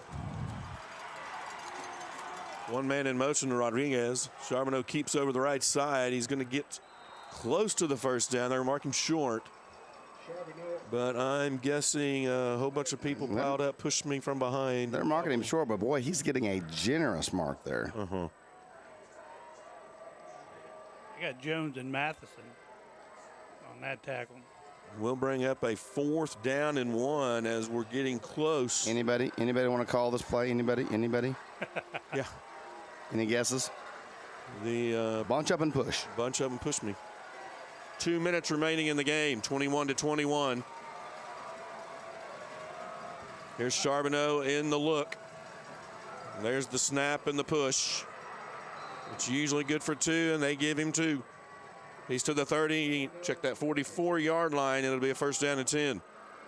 Cushing's just not going to get the advantage by 1 yard. I'm not going to be able to stop that 1 yard play. They've got it all night. They continue to get it all night. You're going to have to find the stop before you get to 4th and 1 or 2. You know, we talk about that play working, and there's a couple reasons why. And you know, here's Garcia's 6'3", 225 pounds. He's a lineman. I'm pretending like we're going to overtime, and I'm sitting up here when I should be walking down there. 1:28 remaining in the game. First down for the Bulldogs. That jet sweep is Corey Brown, the ball carrier. Yount put a hit on him. Could certainly see the Bulldogs put themselves in a position to possibly get into a timeout right before time expires and attempt a field goal. Mm-hmm. It'd be a pretty dramatic win, wouldn't it? That would be. We're at the 1 minute remaining mark. Tigers do have 2 timeouts, and the Bulldogs have all 3. Knowing how to strategize this, your guess is as good as mine. Charbonneau puts Rodriguez in motion. Now Charbonneau keeps left side. He's stuffed there. Looked like Heisler might be in on that play. That's exactly what was in on that play. Got Yount and Matheson. Charbonneau on the carry, stacked up by Riley, Matheson, and others. It's going to be, I believe, a loss on the play. It's going to bring up a 3rd down and 3. Their first charge at the And a timeout on the field. Timeout Bulldogs with 42 seconds remaining. I got to let my producer decide whether I go down there or stay up here. 42 seconds. Man, I don't know either. Should I stay or should I go now? Yeah, I'm not sure I want to rush down to that interview if something like that happens. So let's pretend like we're going into overtime and just believe in the Tigers. I don't want to jinx anything there or cause anything bad. You can see what I saw at Well, definitely want to get into a position where in this timeout specifically, you know, what do you expect? I'd say you expect anything. Right, and that quarterback draw has worked very, very well. Well, and it's done. They use it very sparingly. And it's done with the idea of controlling the clock, controlling the game. But the Tiger defense now, 42 seconds. Wagner's got to start thinking about trying to hit the home run here at some point, too. So you got to be ready for it all. Here is the quarterback draw, and he'll be tackled not before he makes it to the 33-yard line. Matheson wrapped him up. You had a little help in there with Burgett. So there'll be another timeout on the field. Timeout Bulldogs now, 36 seconds remaining.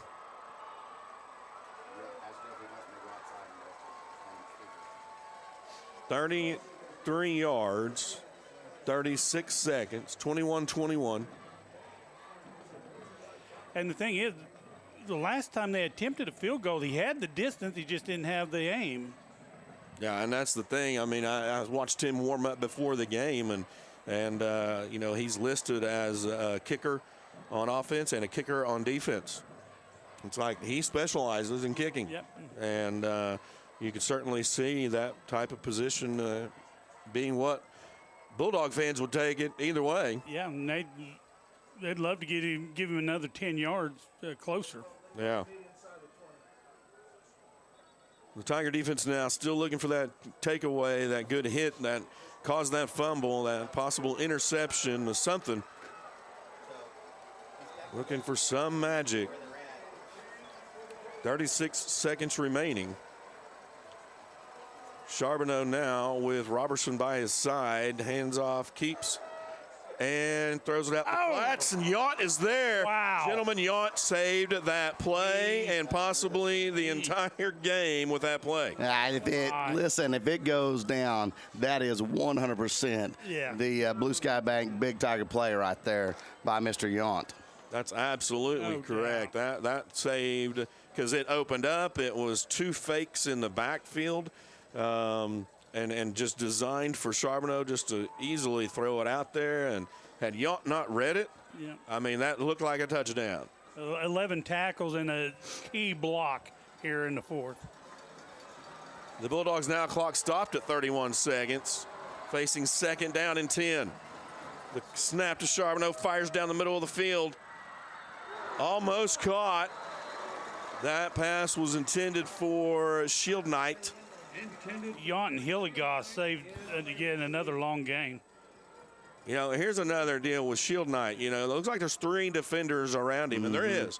Shield Knight's 6'4". That's exactly right. He is a big human being. I mean, they're all over this at 6'3", 6'5", 6'4", 6'6", and you know, it's like those are the kind of weapons you want to fire to when you need somebody to go up and pick it out. And being defended by Ace Wright at 5'10". Yeah, absolutely, yeah.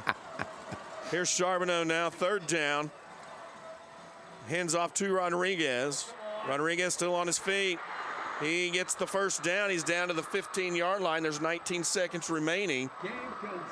This is trouble.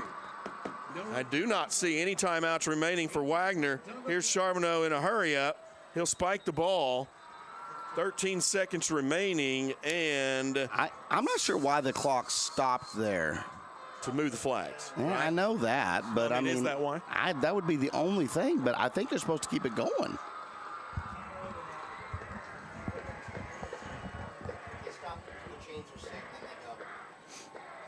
From the 15-yard line now, 13 seconds remaining. Wagner knocking on the door, trying to close this one out. Tiger defense looking to come up with another big play. 2nd and 10 from the 15. The Bulldogs coming out, 2 wide receivers, 3 wide receivers now. We got single coverage. You got Robertson and Edwards, and that's going to be for the field goal. That play was designed. That's called for field position, but they do have one timeout. They do, okay. So they're going to call the timeout. 3 seconds remaining. They're going to bring timeout. Logan Bloxham on the field. This should be snapped to the 25 and be a 35-yard field goal attempt. From the center of the field, where you got to think that's where he said he wanted it. Mm-hmm. And from there, we'll know if we're going into overtime or if it'll just be a state runner-up opportunity. Either way, both teams are rewarded tonight and recognized for their entire season. But the Tigers still hoping to do something here defensively. Yeah. Tiger fans all on their feet. Of course, Wagner fans all on their feet. Kind of makes me feel like I want to stand up too. So it comes down to this, ladies and gentlemen. Here comes Bloxham. It'll be from the 26-yard line. And it'll be a 36-yard field goal attempt. Timeout by Cushing. Timeout time. He's going to ice the kicker. Their second charge timeout of the half. And again, just kind of. Do you guys remember that time when we were playing in the playoffs, to get in the playoffs, and all they had to do was kick field goal? We called the timeout.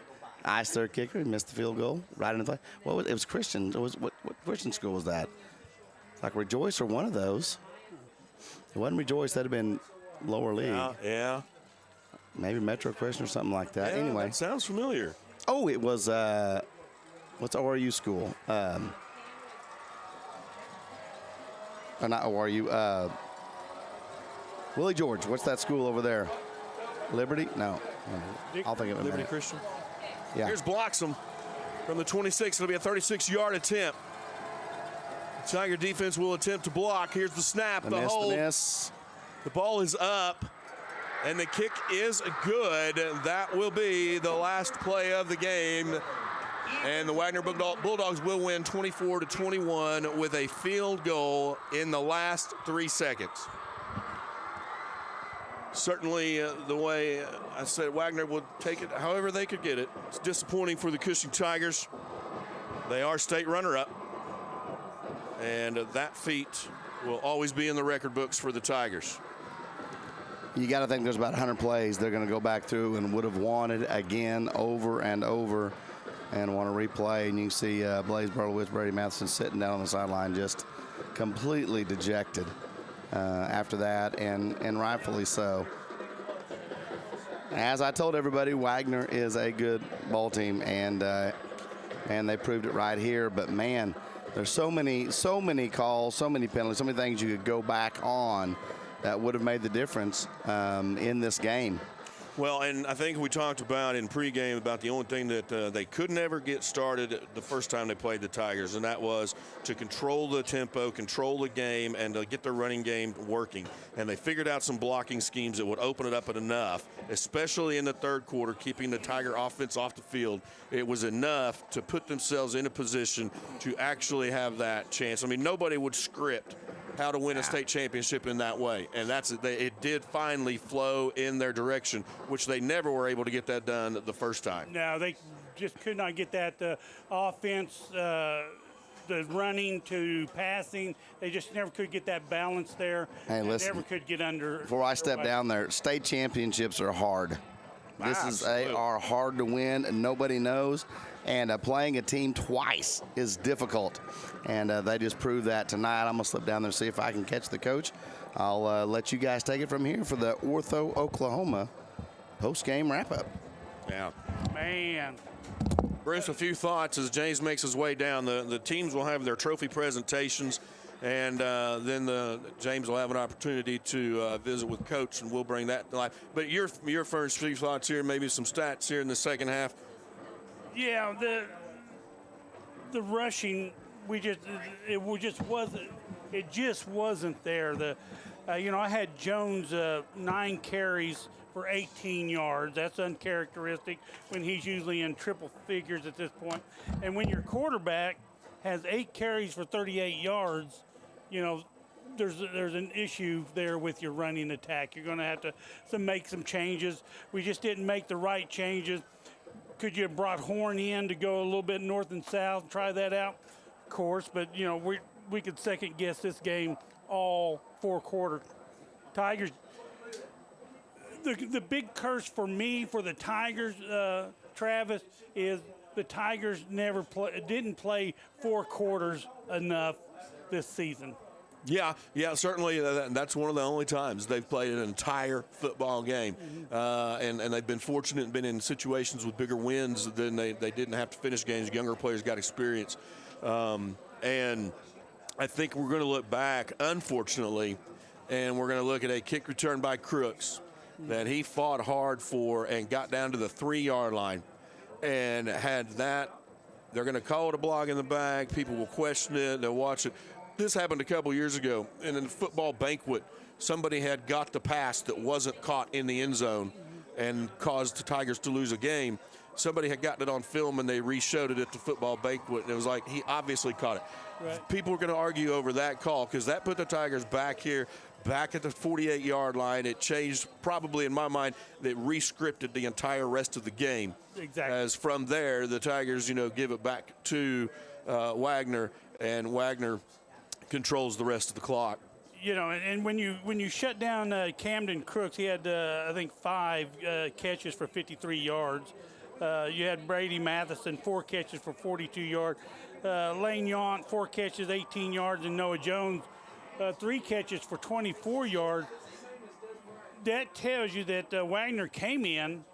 They had a game plan. They stuck to it. They executed it, and the Tigers could not really bounce back from it and do what they wanted to do. Yeah, we're going to get Ish to come in and chime in with a few of his thoughts now, as they've, I believe, just completed. So we'll just, when we get the word from the producer, we'll stop whatever we're talking about. And Ish, a few of your thoughts from the game. Second half, the only real spark of life the Tigers had was that punt return, which I tell you could see the team was getting hyped, and I honestly think they would have led the rest of the way. But that was like a sucker punch. You could just see the team deflated with that. And penalties really, I think, was a big factor. 5 against Cushing for 46 yards, only 2 against them that were actually enforced for 25 yards. That and turnovers were the big thing. Well, it was only 1 turnover for each team, but still. Well, let me ask you this, Ish. First downs, how many first downs did Cushing get that second half? Only 1, because they had 13 in the first half. They have 14. Yeah. Yes. Well, and like you were saying earlier, the running game just never got tracked. It looks like it was starting to, and then they went to an outside pass, and then they never went back to. Right. I was thinking, okay, we're going to ride Jones, and it looks like he's starting to take us on his back and go, and then it just didn't happen. It just stalled out. And in that, had that been the case, that certainly would be the exact game plan that Wagner used against the Tigers. It would have, should have been maybe how the Tigers could have used it against them. I'll tell you, though, Charbonneau, 16 of 30, 147 yards, 2 touchdowns, plus 26 carries, 126 yards, and another touchdown. That's your man of the game. I agree. He was definitely the difference, and we talked about this in the pregame that he was the one we needed to look out for the most. Yep. And that came to fruition, and we just couldn't stop him. And, he disguised the ball well. He hit it well. He hit himself well. Yeah. And the Tigers just couldn't. Once they did wrap him up, there's still the yards after that they would pick up 2 or 3, 4 yards after being wrapped up. And he's a sophomore quarterback. Oh, wow. I mean, that's the almost scary thing about it. Well, and the neat thing, too, that you saw there with him was, he did a lot of good disguising, but Tigers read it pretty well most of the time. That's why you had, like, Yount's play of the game earlier, and there were several times where Tigers read it well, but there were just those 2 or 3 times when they didn't, and that made a difference. And it definitely didn't. And Wagner came in here on a mission. They had a game plan. Mm-hmm. We fell into that game plan with them, and we see how that resulted. They controlled the ball game. They controlled us. Yeah. And we just never could find our groove. Yeah, and I think, so a couple things now. I'd have to go back and look to know for sure, but I was told this, it was going to be a different game, and obviously we talked about it's been 8 weeks since we played them, and they've matured and grown through those 8 weeks just like we have, but we were playing half games, they were playing full games because they were winning by like 3 or 5 or 10, right. and you see a little bit of the difference now maybe in that they had developed, and a few of their guys I don't think were healthy the first time they played us. And when they returned, even a couple of those lineman positions that were struggling a little bit with tonight with some injuries, when they returned, and I mentioned some of those sizes, 6'3", 6'4", 6'3", 6'2", and they're all, 255 and up. Those guys make a big difference and can help you in that running game. Well, they won the battle of the trenches all night. Right. And that's where you win a football game. Yeah. And we've seen Blaze, with poise, step up into the pocket, make those passes, but that defensive secondary of Wagner's had us sealed off from everything. Camden Crook couldn't catch a break. They couldn't get him open for anything. Yeah. And that's their game plan. That's what they meant to do. Yeah. We had several other receivers out there, Yount and Matheson, but Berlowitz couldn't find them. He couldn't even find Brody, who's a all target. Yeah. They had good pressure on him most of the game, and when he did break the pocket, they always had somebody spying him, it seems. Yeah. So they came in with a perfect game plan. They executed it very, very well, and were victorious with a field goal. They played it well. We can say we can throw the blame around, but bottom line is we were outplayed. Yeah, they outplayed us. Yeah. Yeah. And when it comes right down to it, you look at achievements and you look at the years and you look at things and you go, hey, you're state runner-up. It's the second time, once in 2014, now 2022. So the second time in that time span. And you want to, that's what you're doing when you're building a program, is trying to continue to get back to this game, much like Wagner has done. And now that this game's over, look at next year. We had some kids get into the ball games this year. They gained some great experience, and we got to see what next year is going to bring us to, which is going to be a very good ball club. Can you hear me? That's right. That's right. We're thinking that James is just about ready down on the field. We'll check on that real quick. And as soon as we get a word. You guys are going to have to help me find Coach Morgan. Okay, I found him. We'll throw it to I see him him. now. Let me see if he wants to. Can you hear me okay? And we're hearing him got make his Hugh way with him through right the now. crowd. All right, here we go. I got him right there. Okay, we'll take it to James. No. Not yet. Not yet.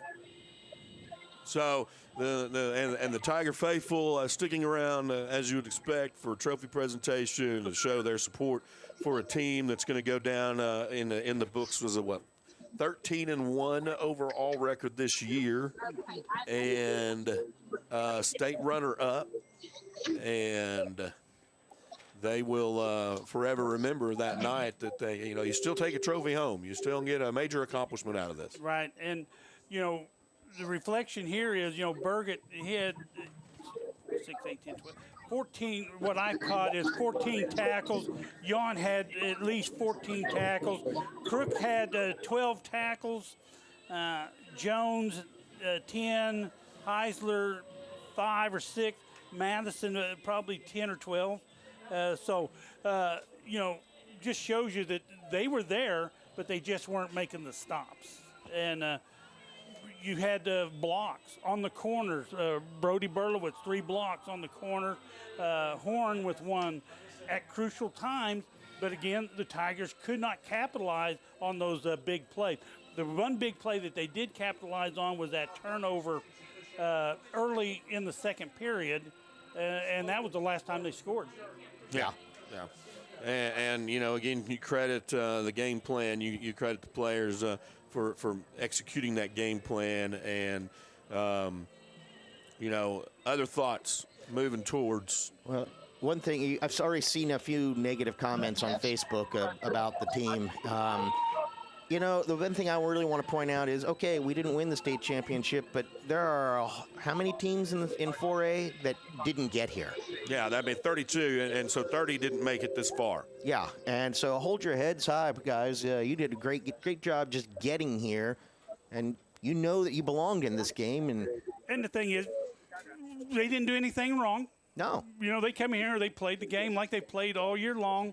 Good-hearted kids, great kids, very loving kids, and you can't take anything away from this team. No. And if you say something bad about them, then, that's your problem, because I can't find one thing negative about this ball club. Oh, yeah. They clearly didn't give up. They had heart. They played aggressively. They played a good game. They just were outplayed. Right. And it's like I say, on this game, you can't point the fingers at anybody, because the only team that could beat Cushing was Cushing themselves. Mm-hmm.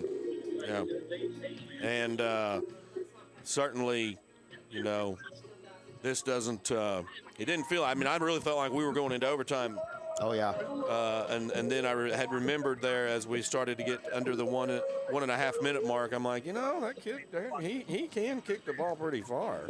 That big one when they got from the 33 down inside the 15. That was, I think that was where it ended the game. Yeah. And he had plenty of room on that kick. He could have been back a little bit further, but James is still trying to get position down there, and the coach is. I don't know if he's going to interview or not, but he's talking with.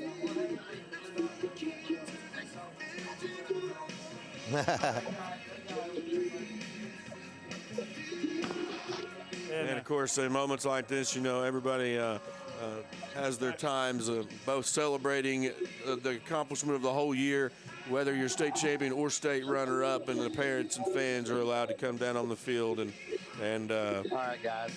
Even though it may seem like console, we're ready to go to James right now. All right, Coach, I know these are the worst interviews ever, but, man, you've had a stellar season all season long. Kind of what are you going through right now? And I know you've been wore out by the press already. My thought immediately goes to the kids.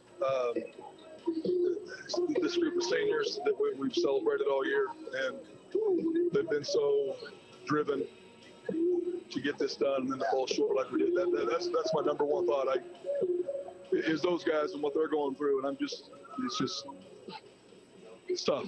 Apart from what, obvious losing the game, but, man, apart from that, is there anything you take away from a championship game on both sides of the ball? It was a good physical. Lord knows, our kids laid it on the line. They did. They played a physical style of football like they have all season. Hats off to Wagner. I'll never sit here at the end of a game and make excuses, anything like that. Hats off to them.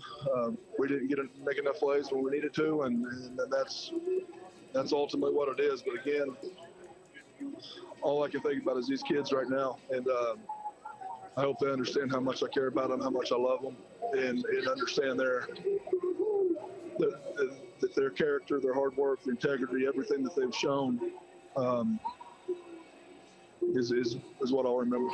Well, your character shows when right at the end, everybody's sitting on the sideline, all of a sudden you get everybody up and shaking hands, sending our guys across the line. That shows the character that you've built in this group. And I said it online, nobody knows how difficult it is to win a state championship, and extremely difficult to face a team 2 times, especially a quality team.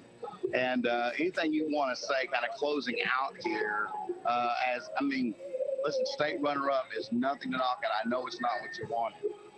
Yeah. Again, just thinking about these guys right now. Everybody that's inside that locker room and the hard work put in, and it's not what you want, and it's very hard to see right now to celebrate the process and all of that stuff in the season they had. But it definitely needs to be celebrated. Yeah. Hey, Coach, congratulations on an incredible season. And, man, don't let anybody take that away from that. Back to you guys. Okay, and there you have it, a few words from Coach Morgan in a really heartfelt moment after a loss like that, 24-21. And to Wagner, he said it. Bruce said, hats off to Wagner. He said that was, and James pointed out, how that game was just methodically carried out the entire way, and the Tigers would not quit. The Tigers wouldn't go away. They were up at one time, I think, 21-7, and then Wagner just would not give up, and they just kept re-strategizing it and got things flowing their way, and that's what happened. Field goal at the end of the game, last 3 seconds. Right, and 17 unanswered points by Cushing. I mean, Wagner went out there, put 17 from the second, about halfway through the second period, all the way to the end of the game, put 17 points on the board, and Cushing just could not get. It's like they had lead in their feet. They just couldn't get anything going offensively, and I think mentally it took their toll on them because, again, they have not played 4 quarters, I don't think, since the Perkins ball game. And I'm not sure. I wasn't at that one whether they played the 4 quarters. Well, and I want to say that was one where they played, but not the entire way. Because, right. So it's a blessing or a curse, however you want to look at it. And I'm not saying that's what lost the game, but, Wagner won the game. Bottom line. They come up here, they beat Cushing. Yeah. And these seniors for Wagner were in this game 2 years ago and got the opportunity to call themselves state champions as sophomores.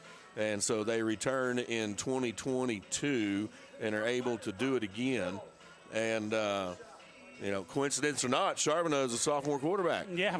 Maybe he'll come back. But maybe Cushing will have something to say about that as well on down the road. Any final thoughts wrapping up the season? You know, I think it was a great season for the Tigers. I know the coach was a little choked up there talking about his kids, and that, you know, he has been with them for a long time. A lot of those kids have been together a long time, and they'll remember this for forever and ever as friends, as athletes. I just of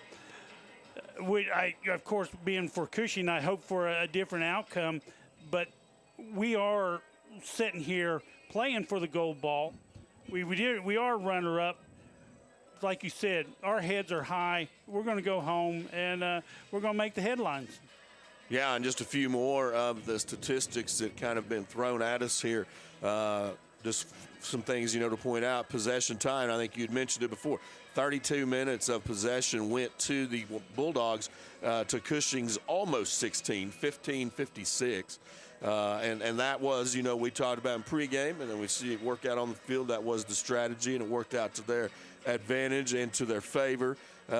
Penalties really going against the Tigers more than it did Wagner. However, Cushing declined 3 or 4 or 5 penalties because it helped the situation. So those don't necessarily get shown on the paper as well. And you look at the possession times. Wagner had it for 32 minutes. Tigers had it for 15.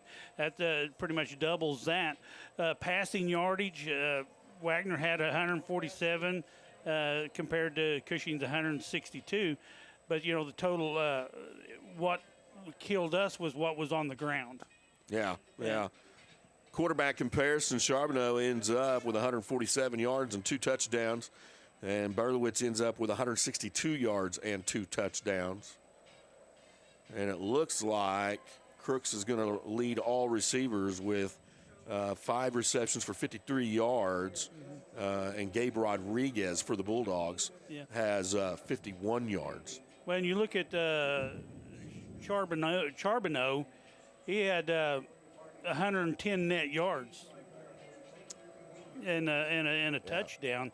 So he carried the ball as much as the tailbacks, Rodriguez, who nobody else came close. Rodriguez had 37 yards and Swanson 7. Yeah. And Robertson, where on our side of the field, again, it was a battle of the quarterbacks where Blaze Berlowitz had 46 yards, Noah Jones had 23, and Crooks had 11. So it, you know, the receiving end of it, you know, Crooks, they kept him under 60 yards. He had 53 yards. Brady Matheson, when had you seen him under 42 yards? Yeah, that's right. Lane Yount with 18, Jones with 24. Matheson with the only touchdown on the receiving end, and Noah Jones had a touchdown on the rushing end.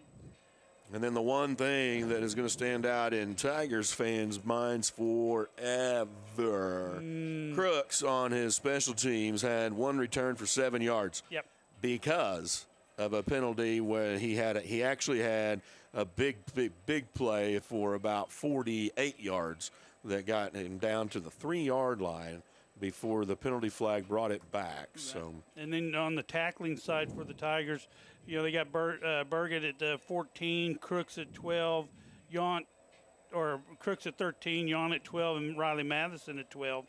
And I just can't say enough about that defense. I mean, they played their heart out, but the scheme of Wagner just was too much for them as far as the misdirection and the quarterback keepers. Yeah.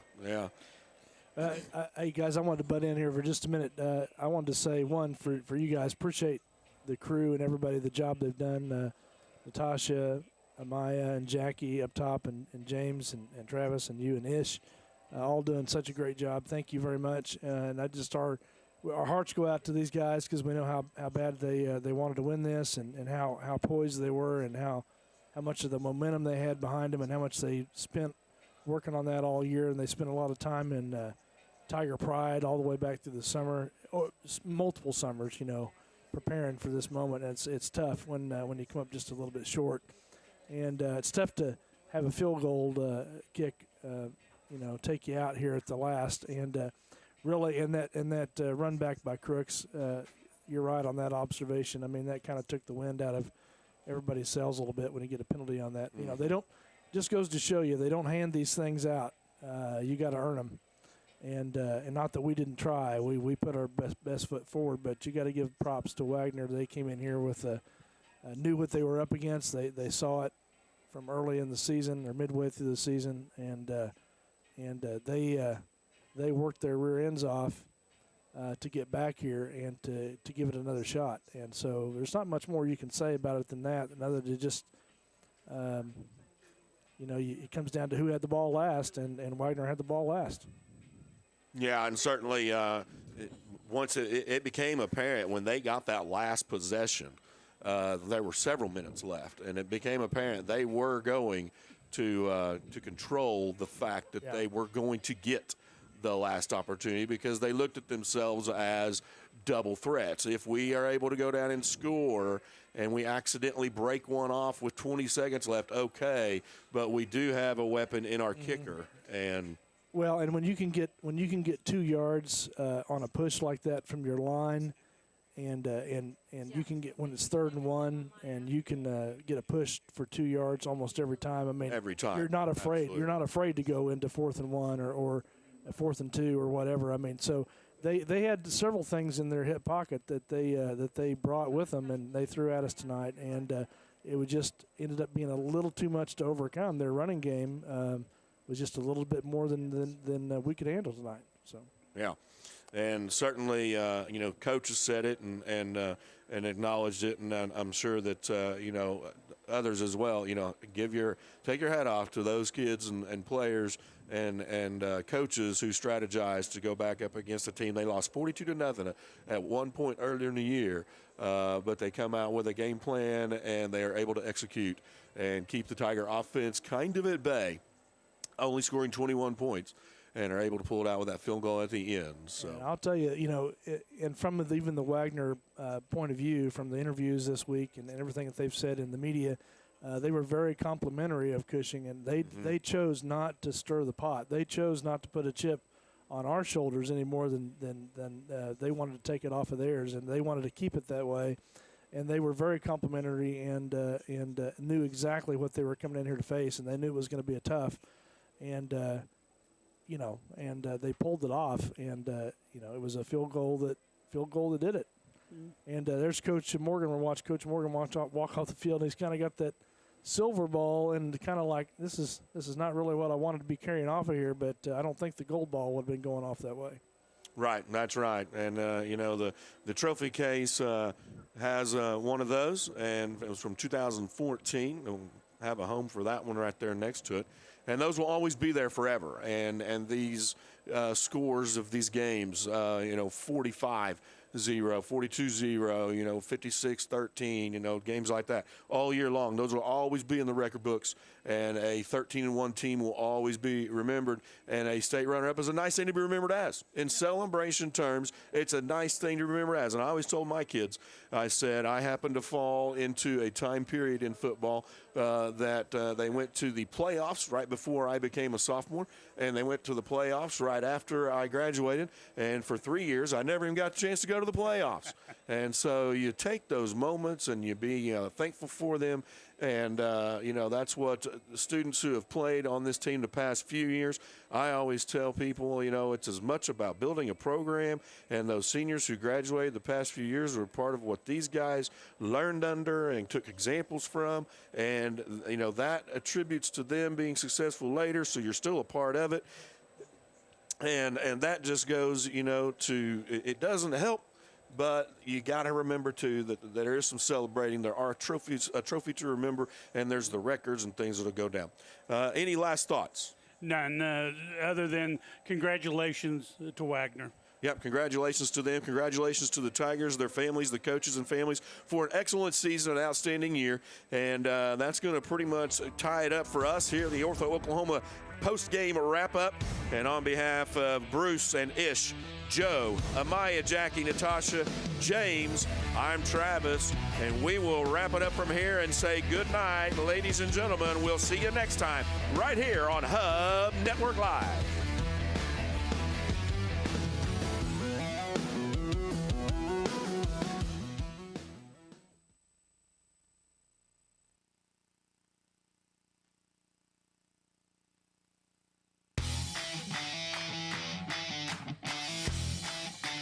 What do you think this is going to mean to you this year? Taking the whole year into account, what do you think it's going to mean to you coming down the road? It's going to mean a lot, just doing something different and doing something accomplished that hasn't been happening in years and decades. What does one team, one beat mean to you? Just working together, it's just one focus and one goal. And what do you think, you've seen Wagner before, you're meeting them in the state championship this year. What do you think they're going to have in store for you guys, and what do you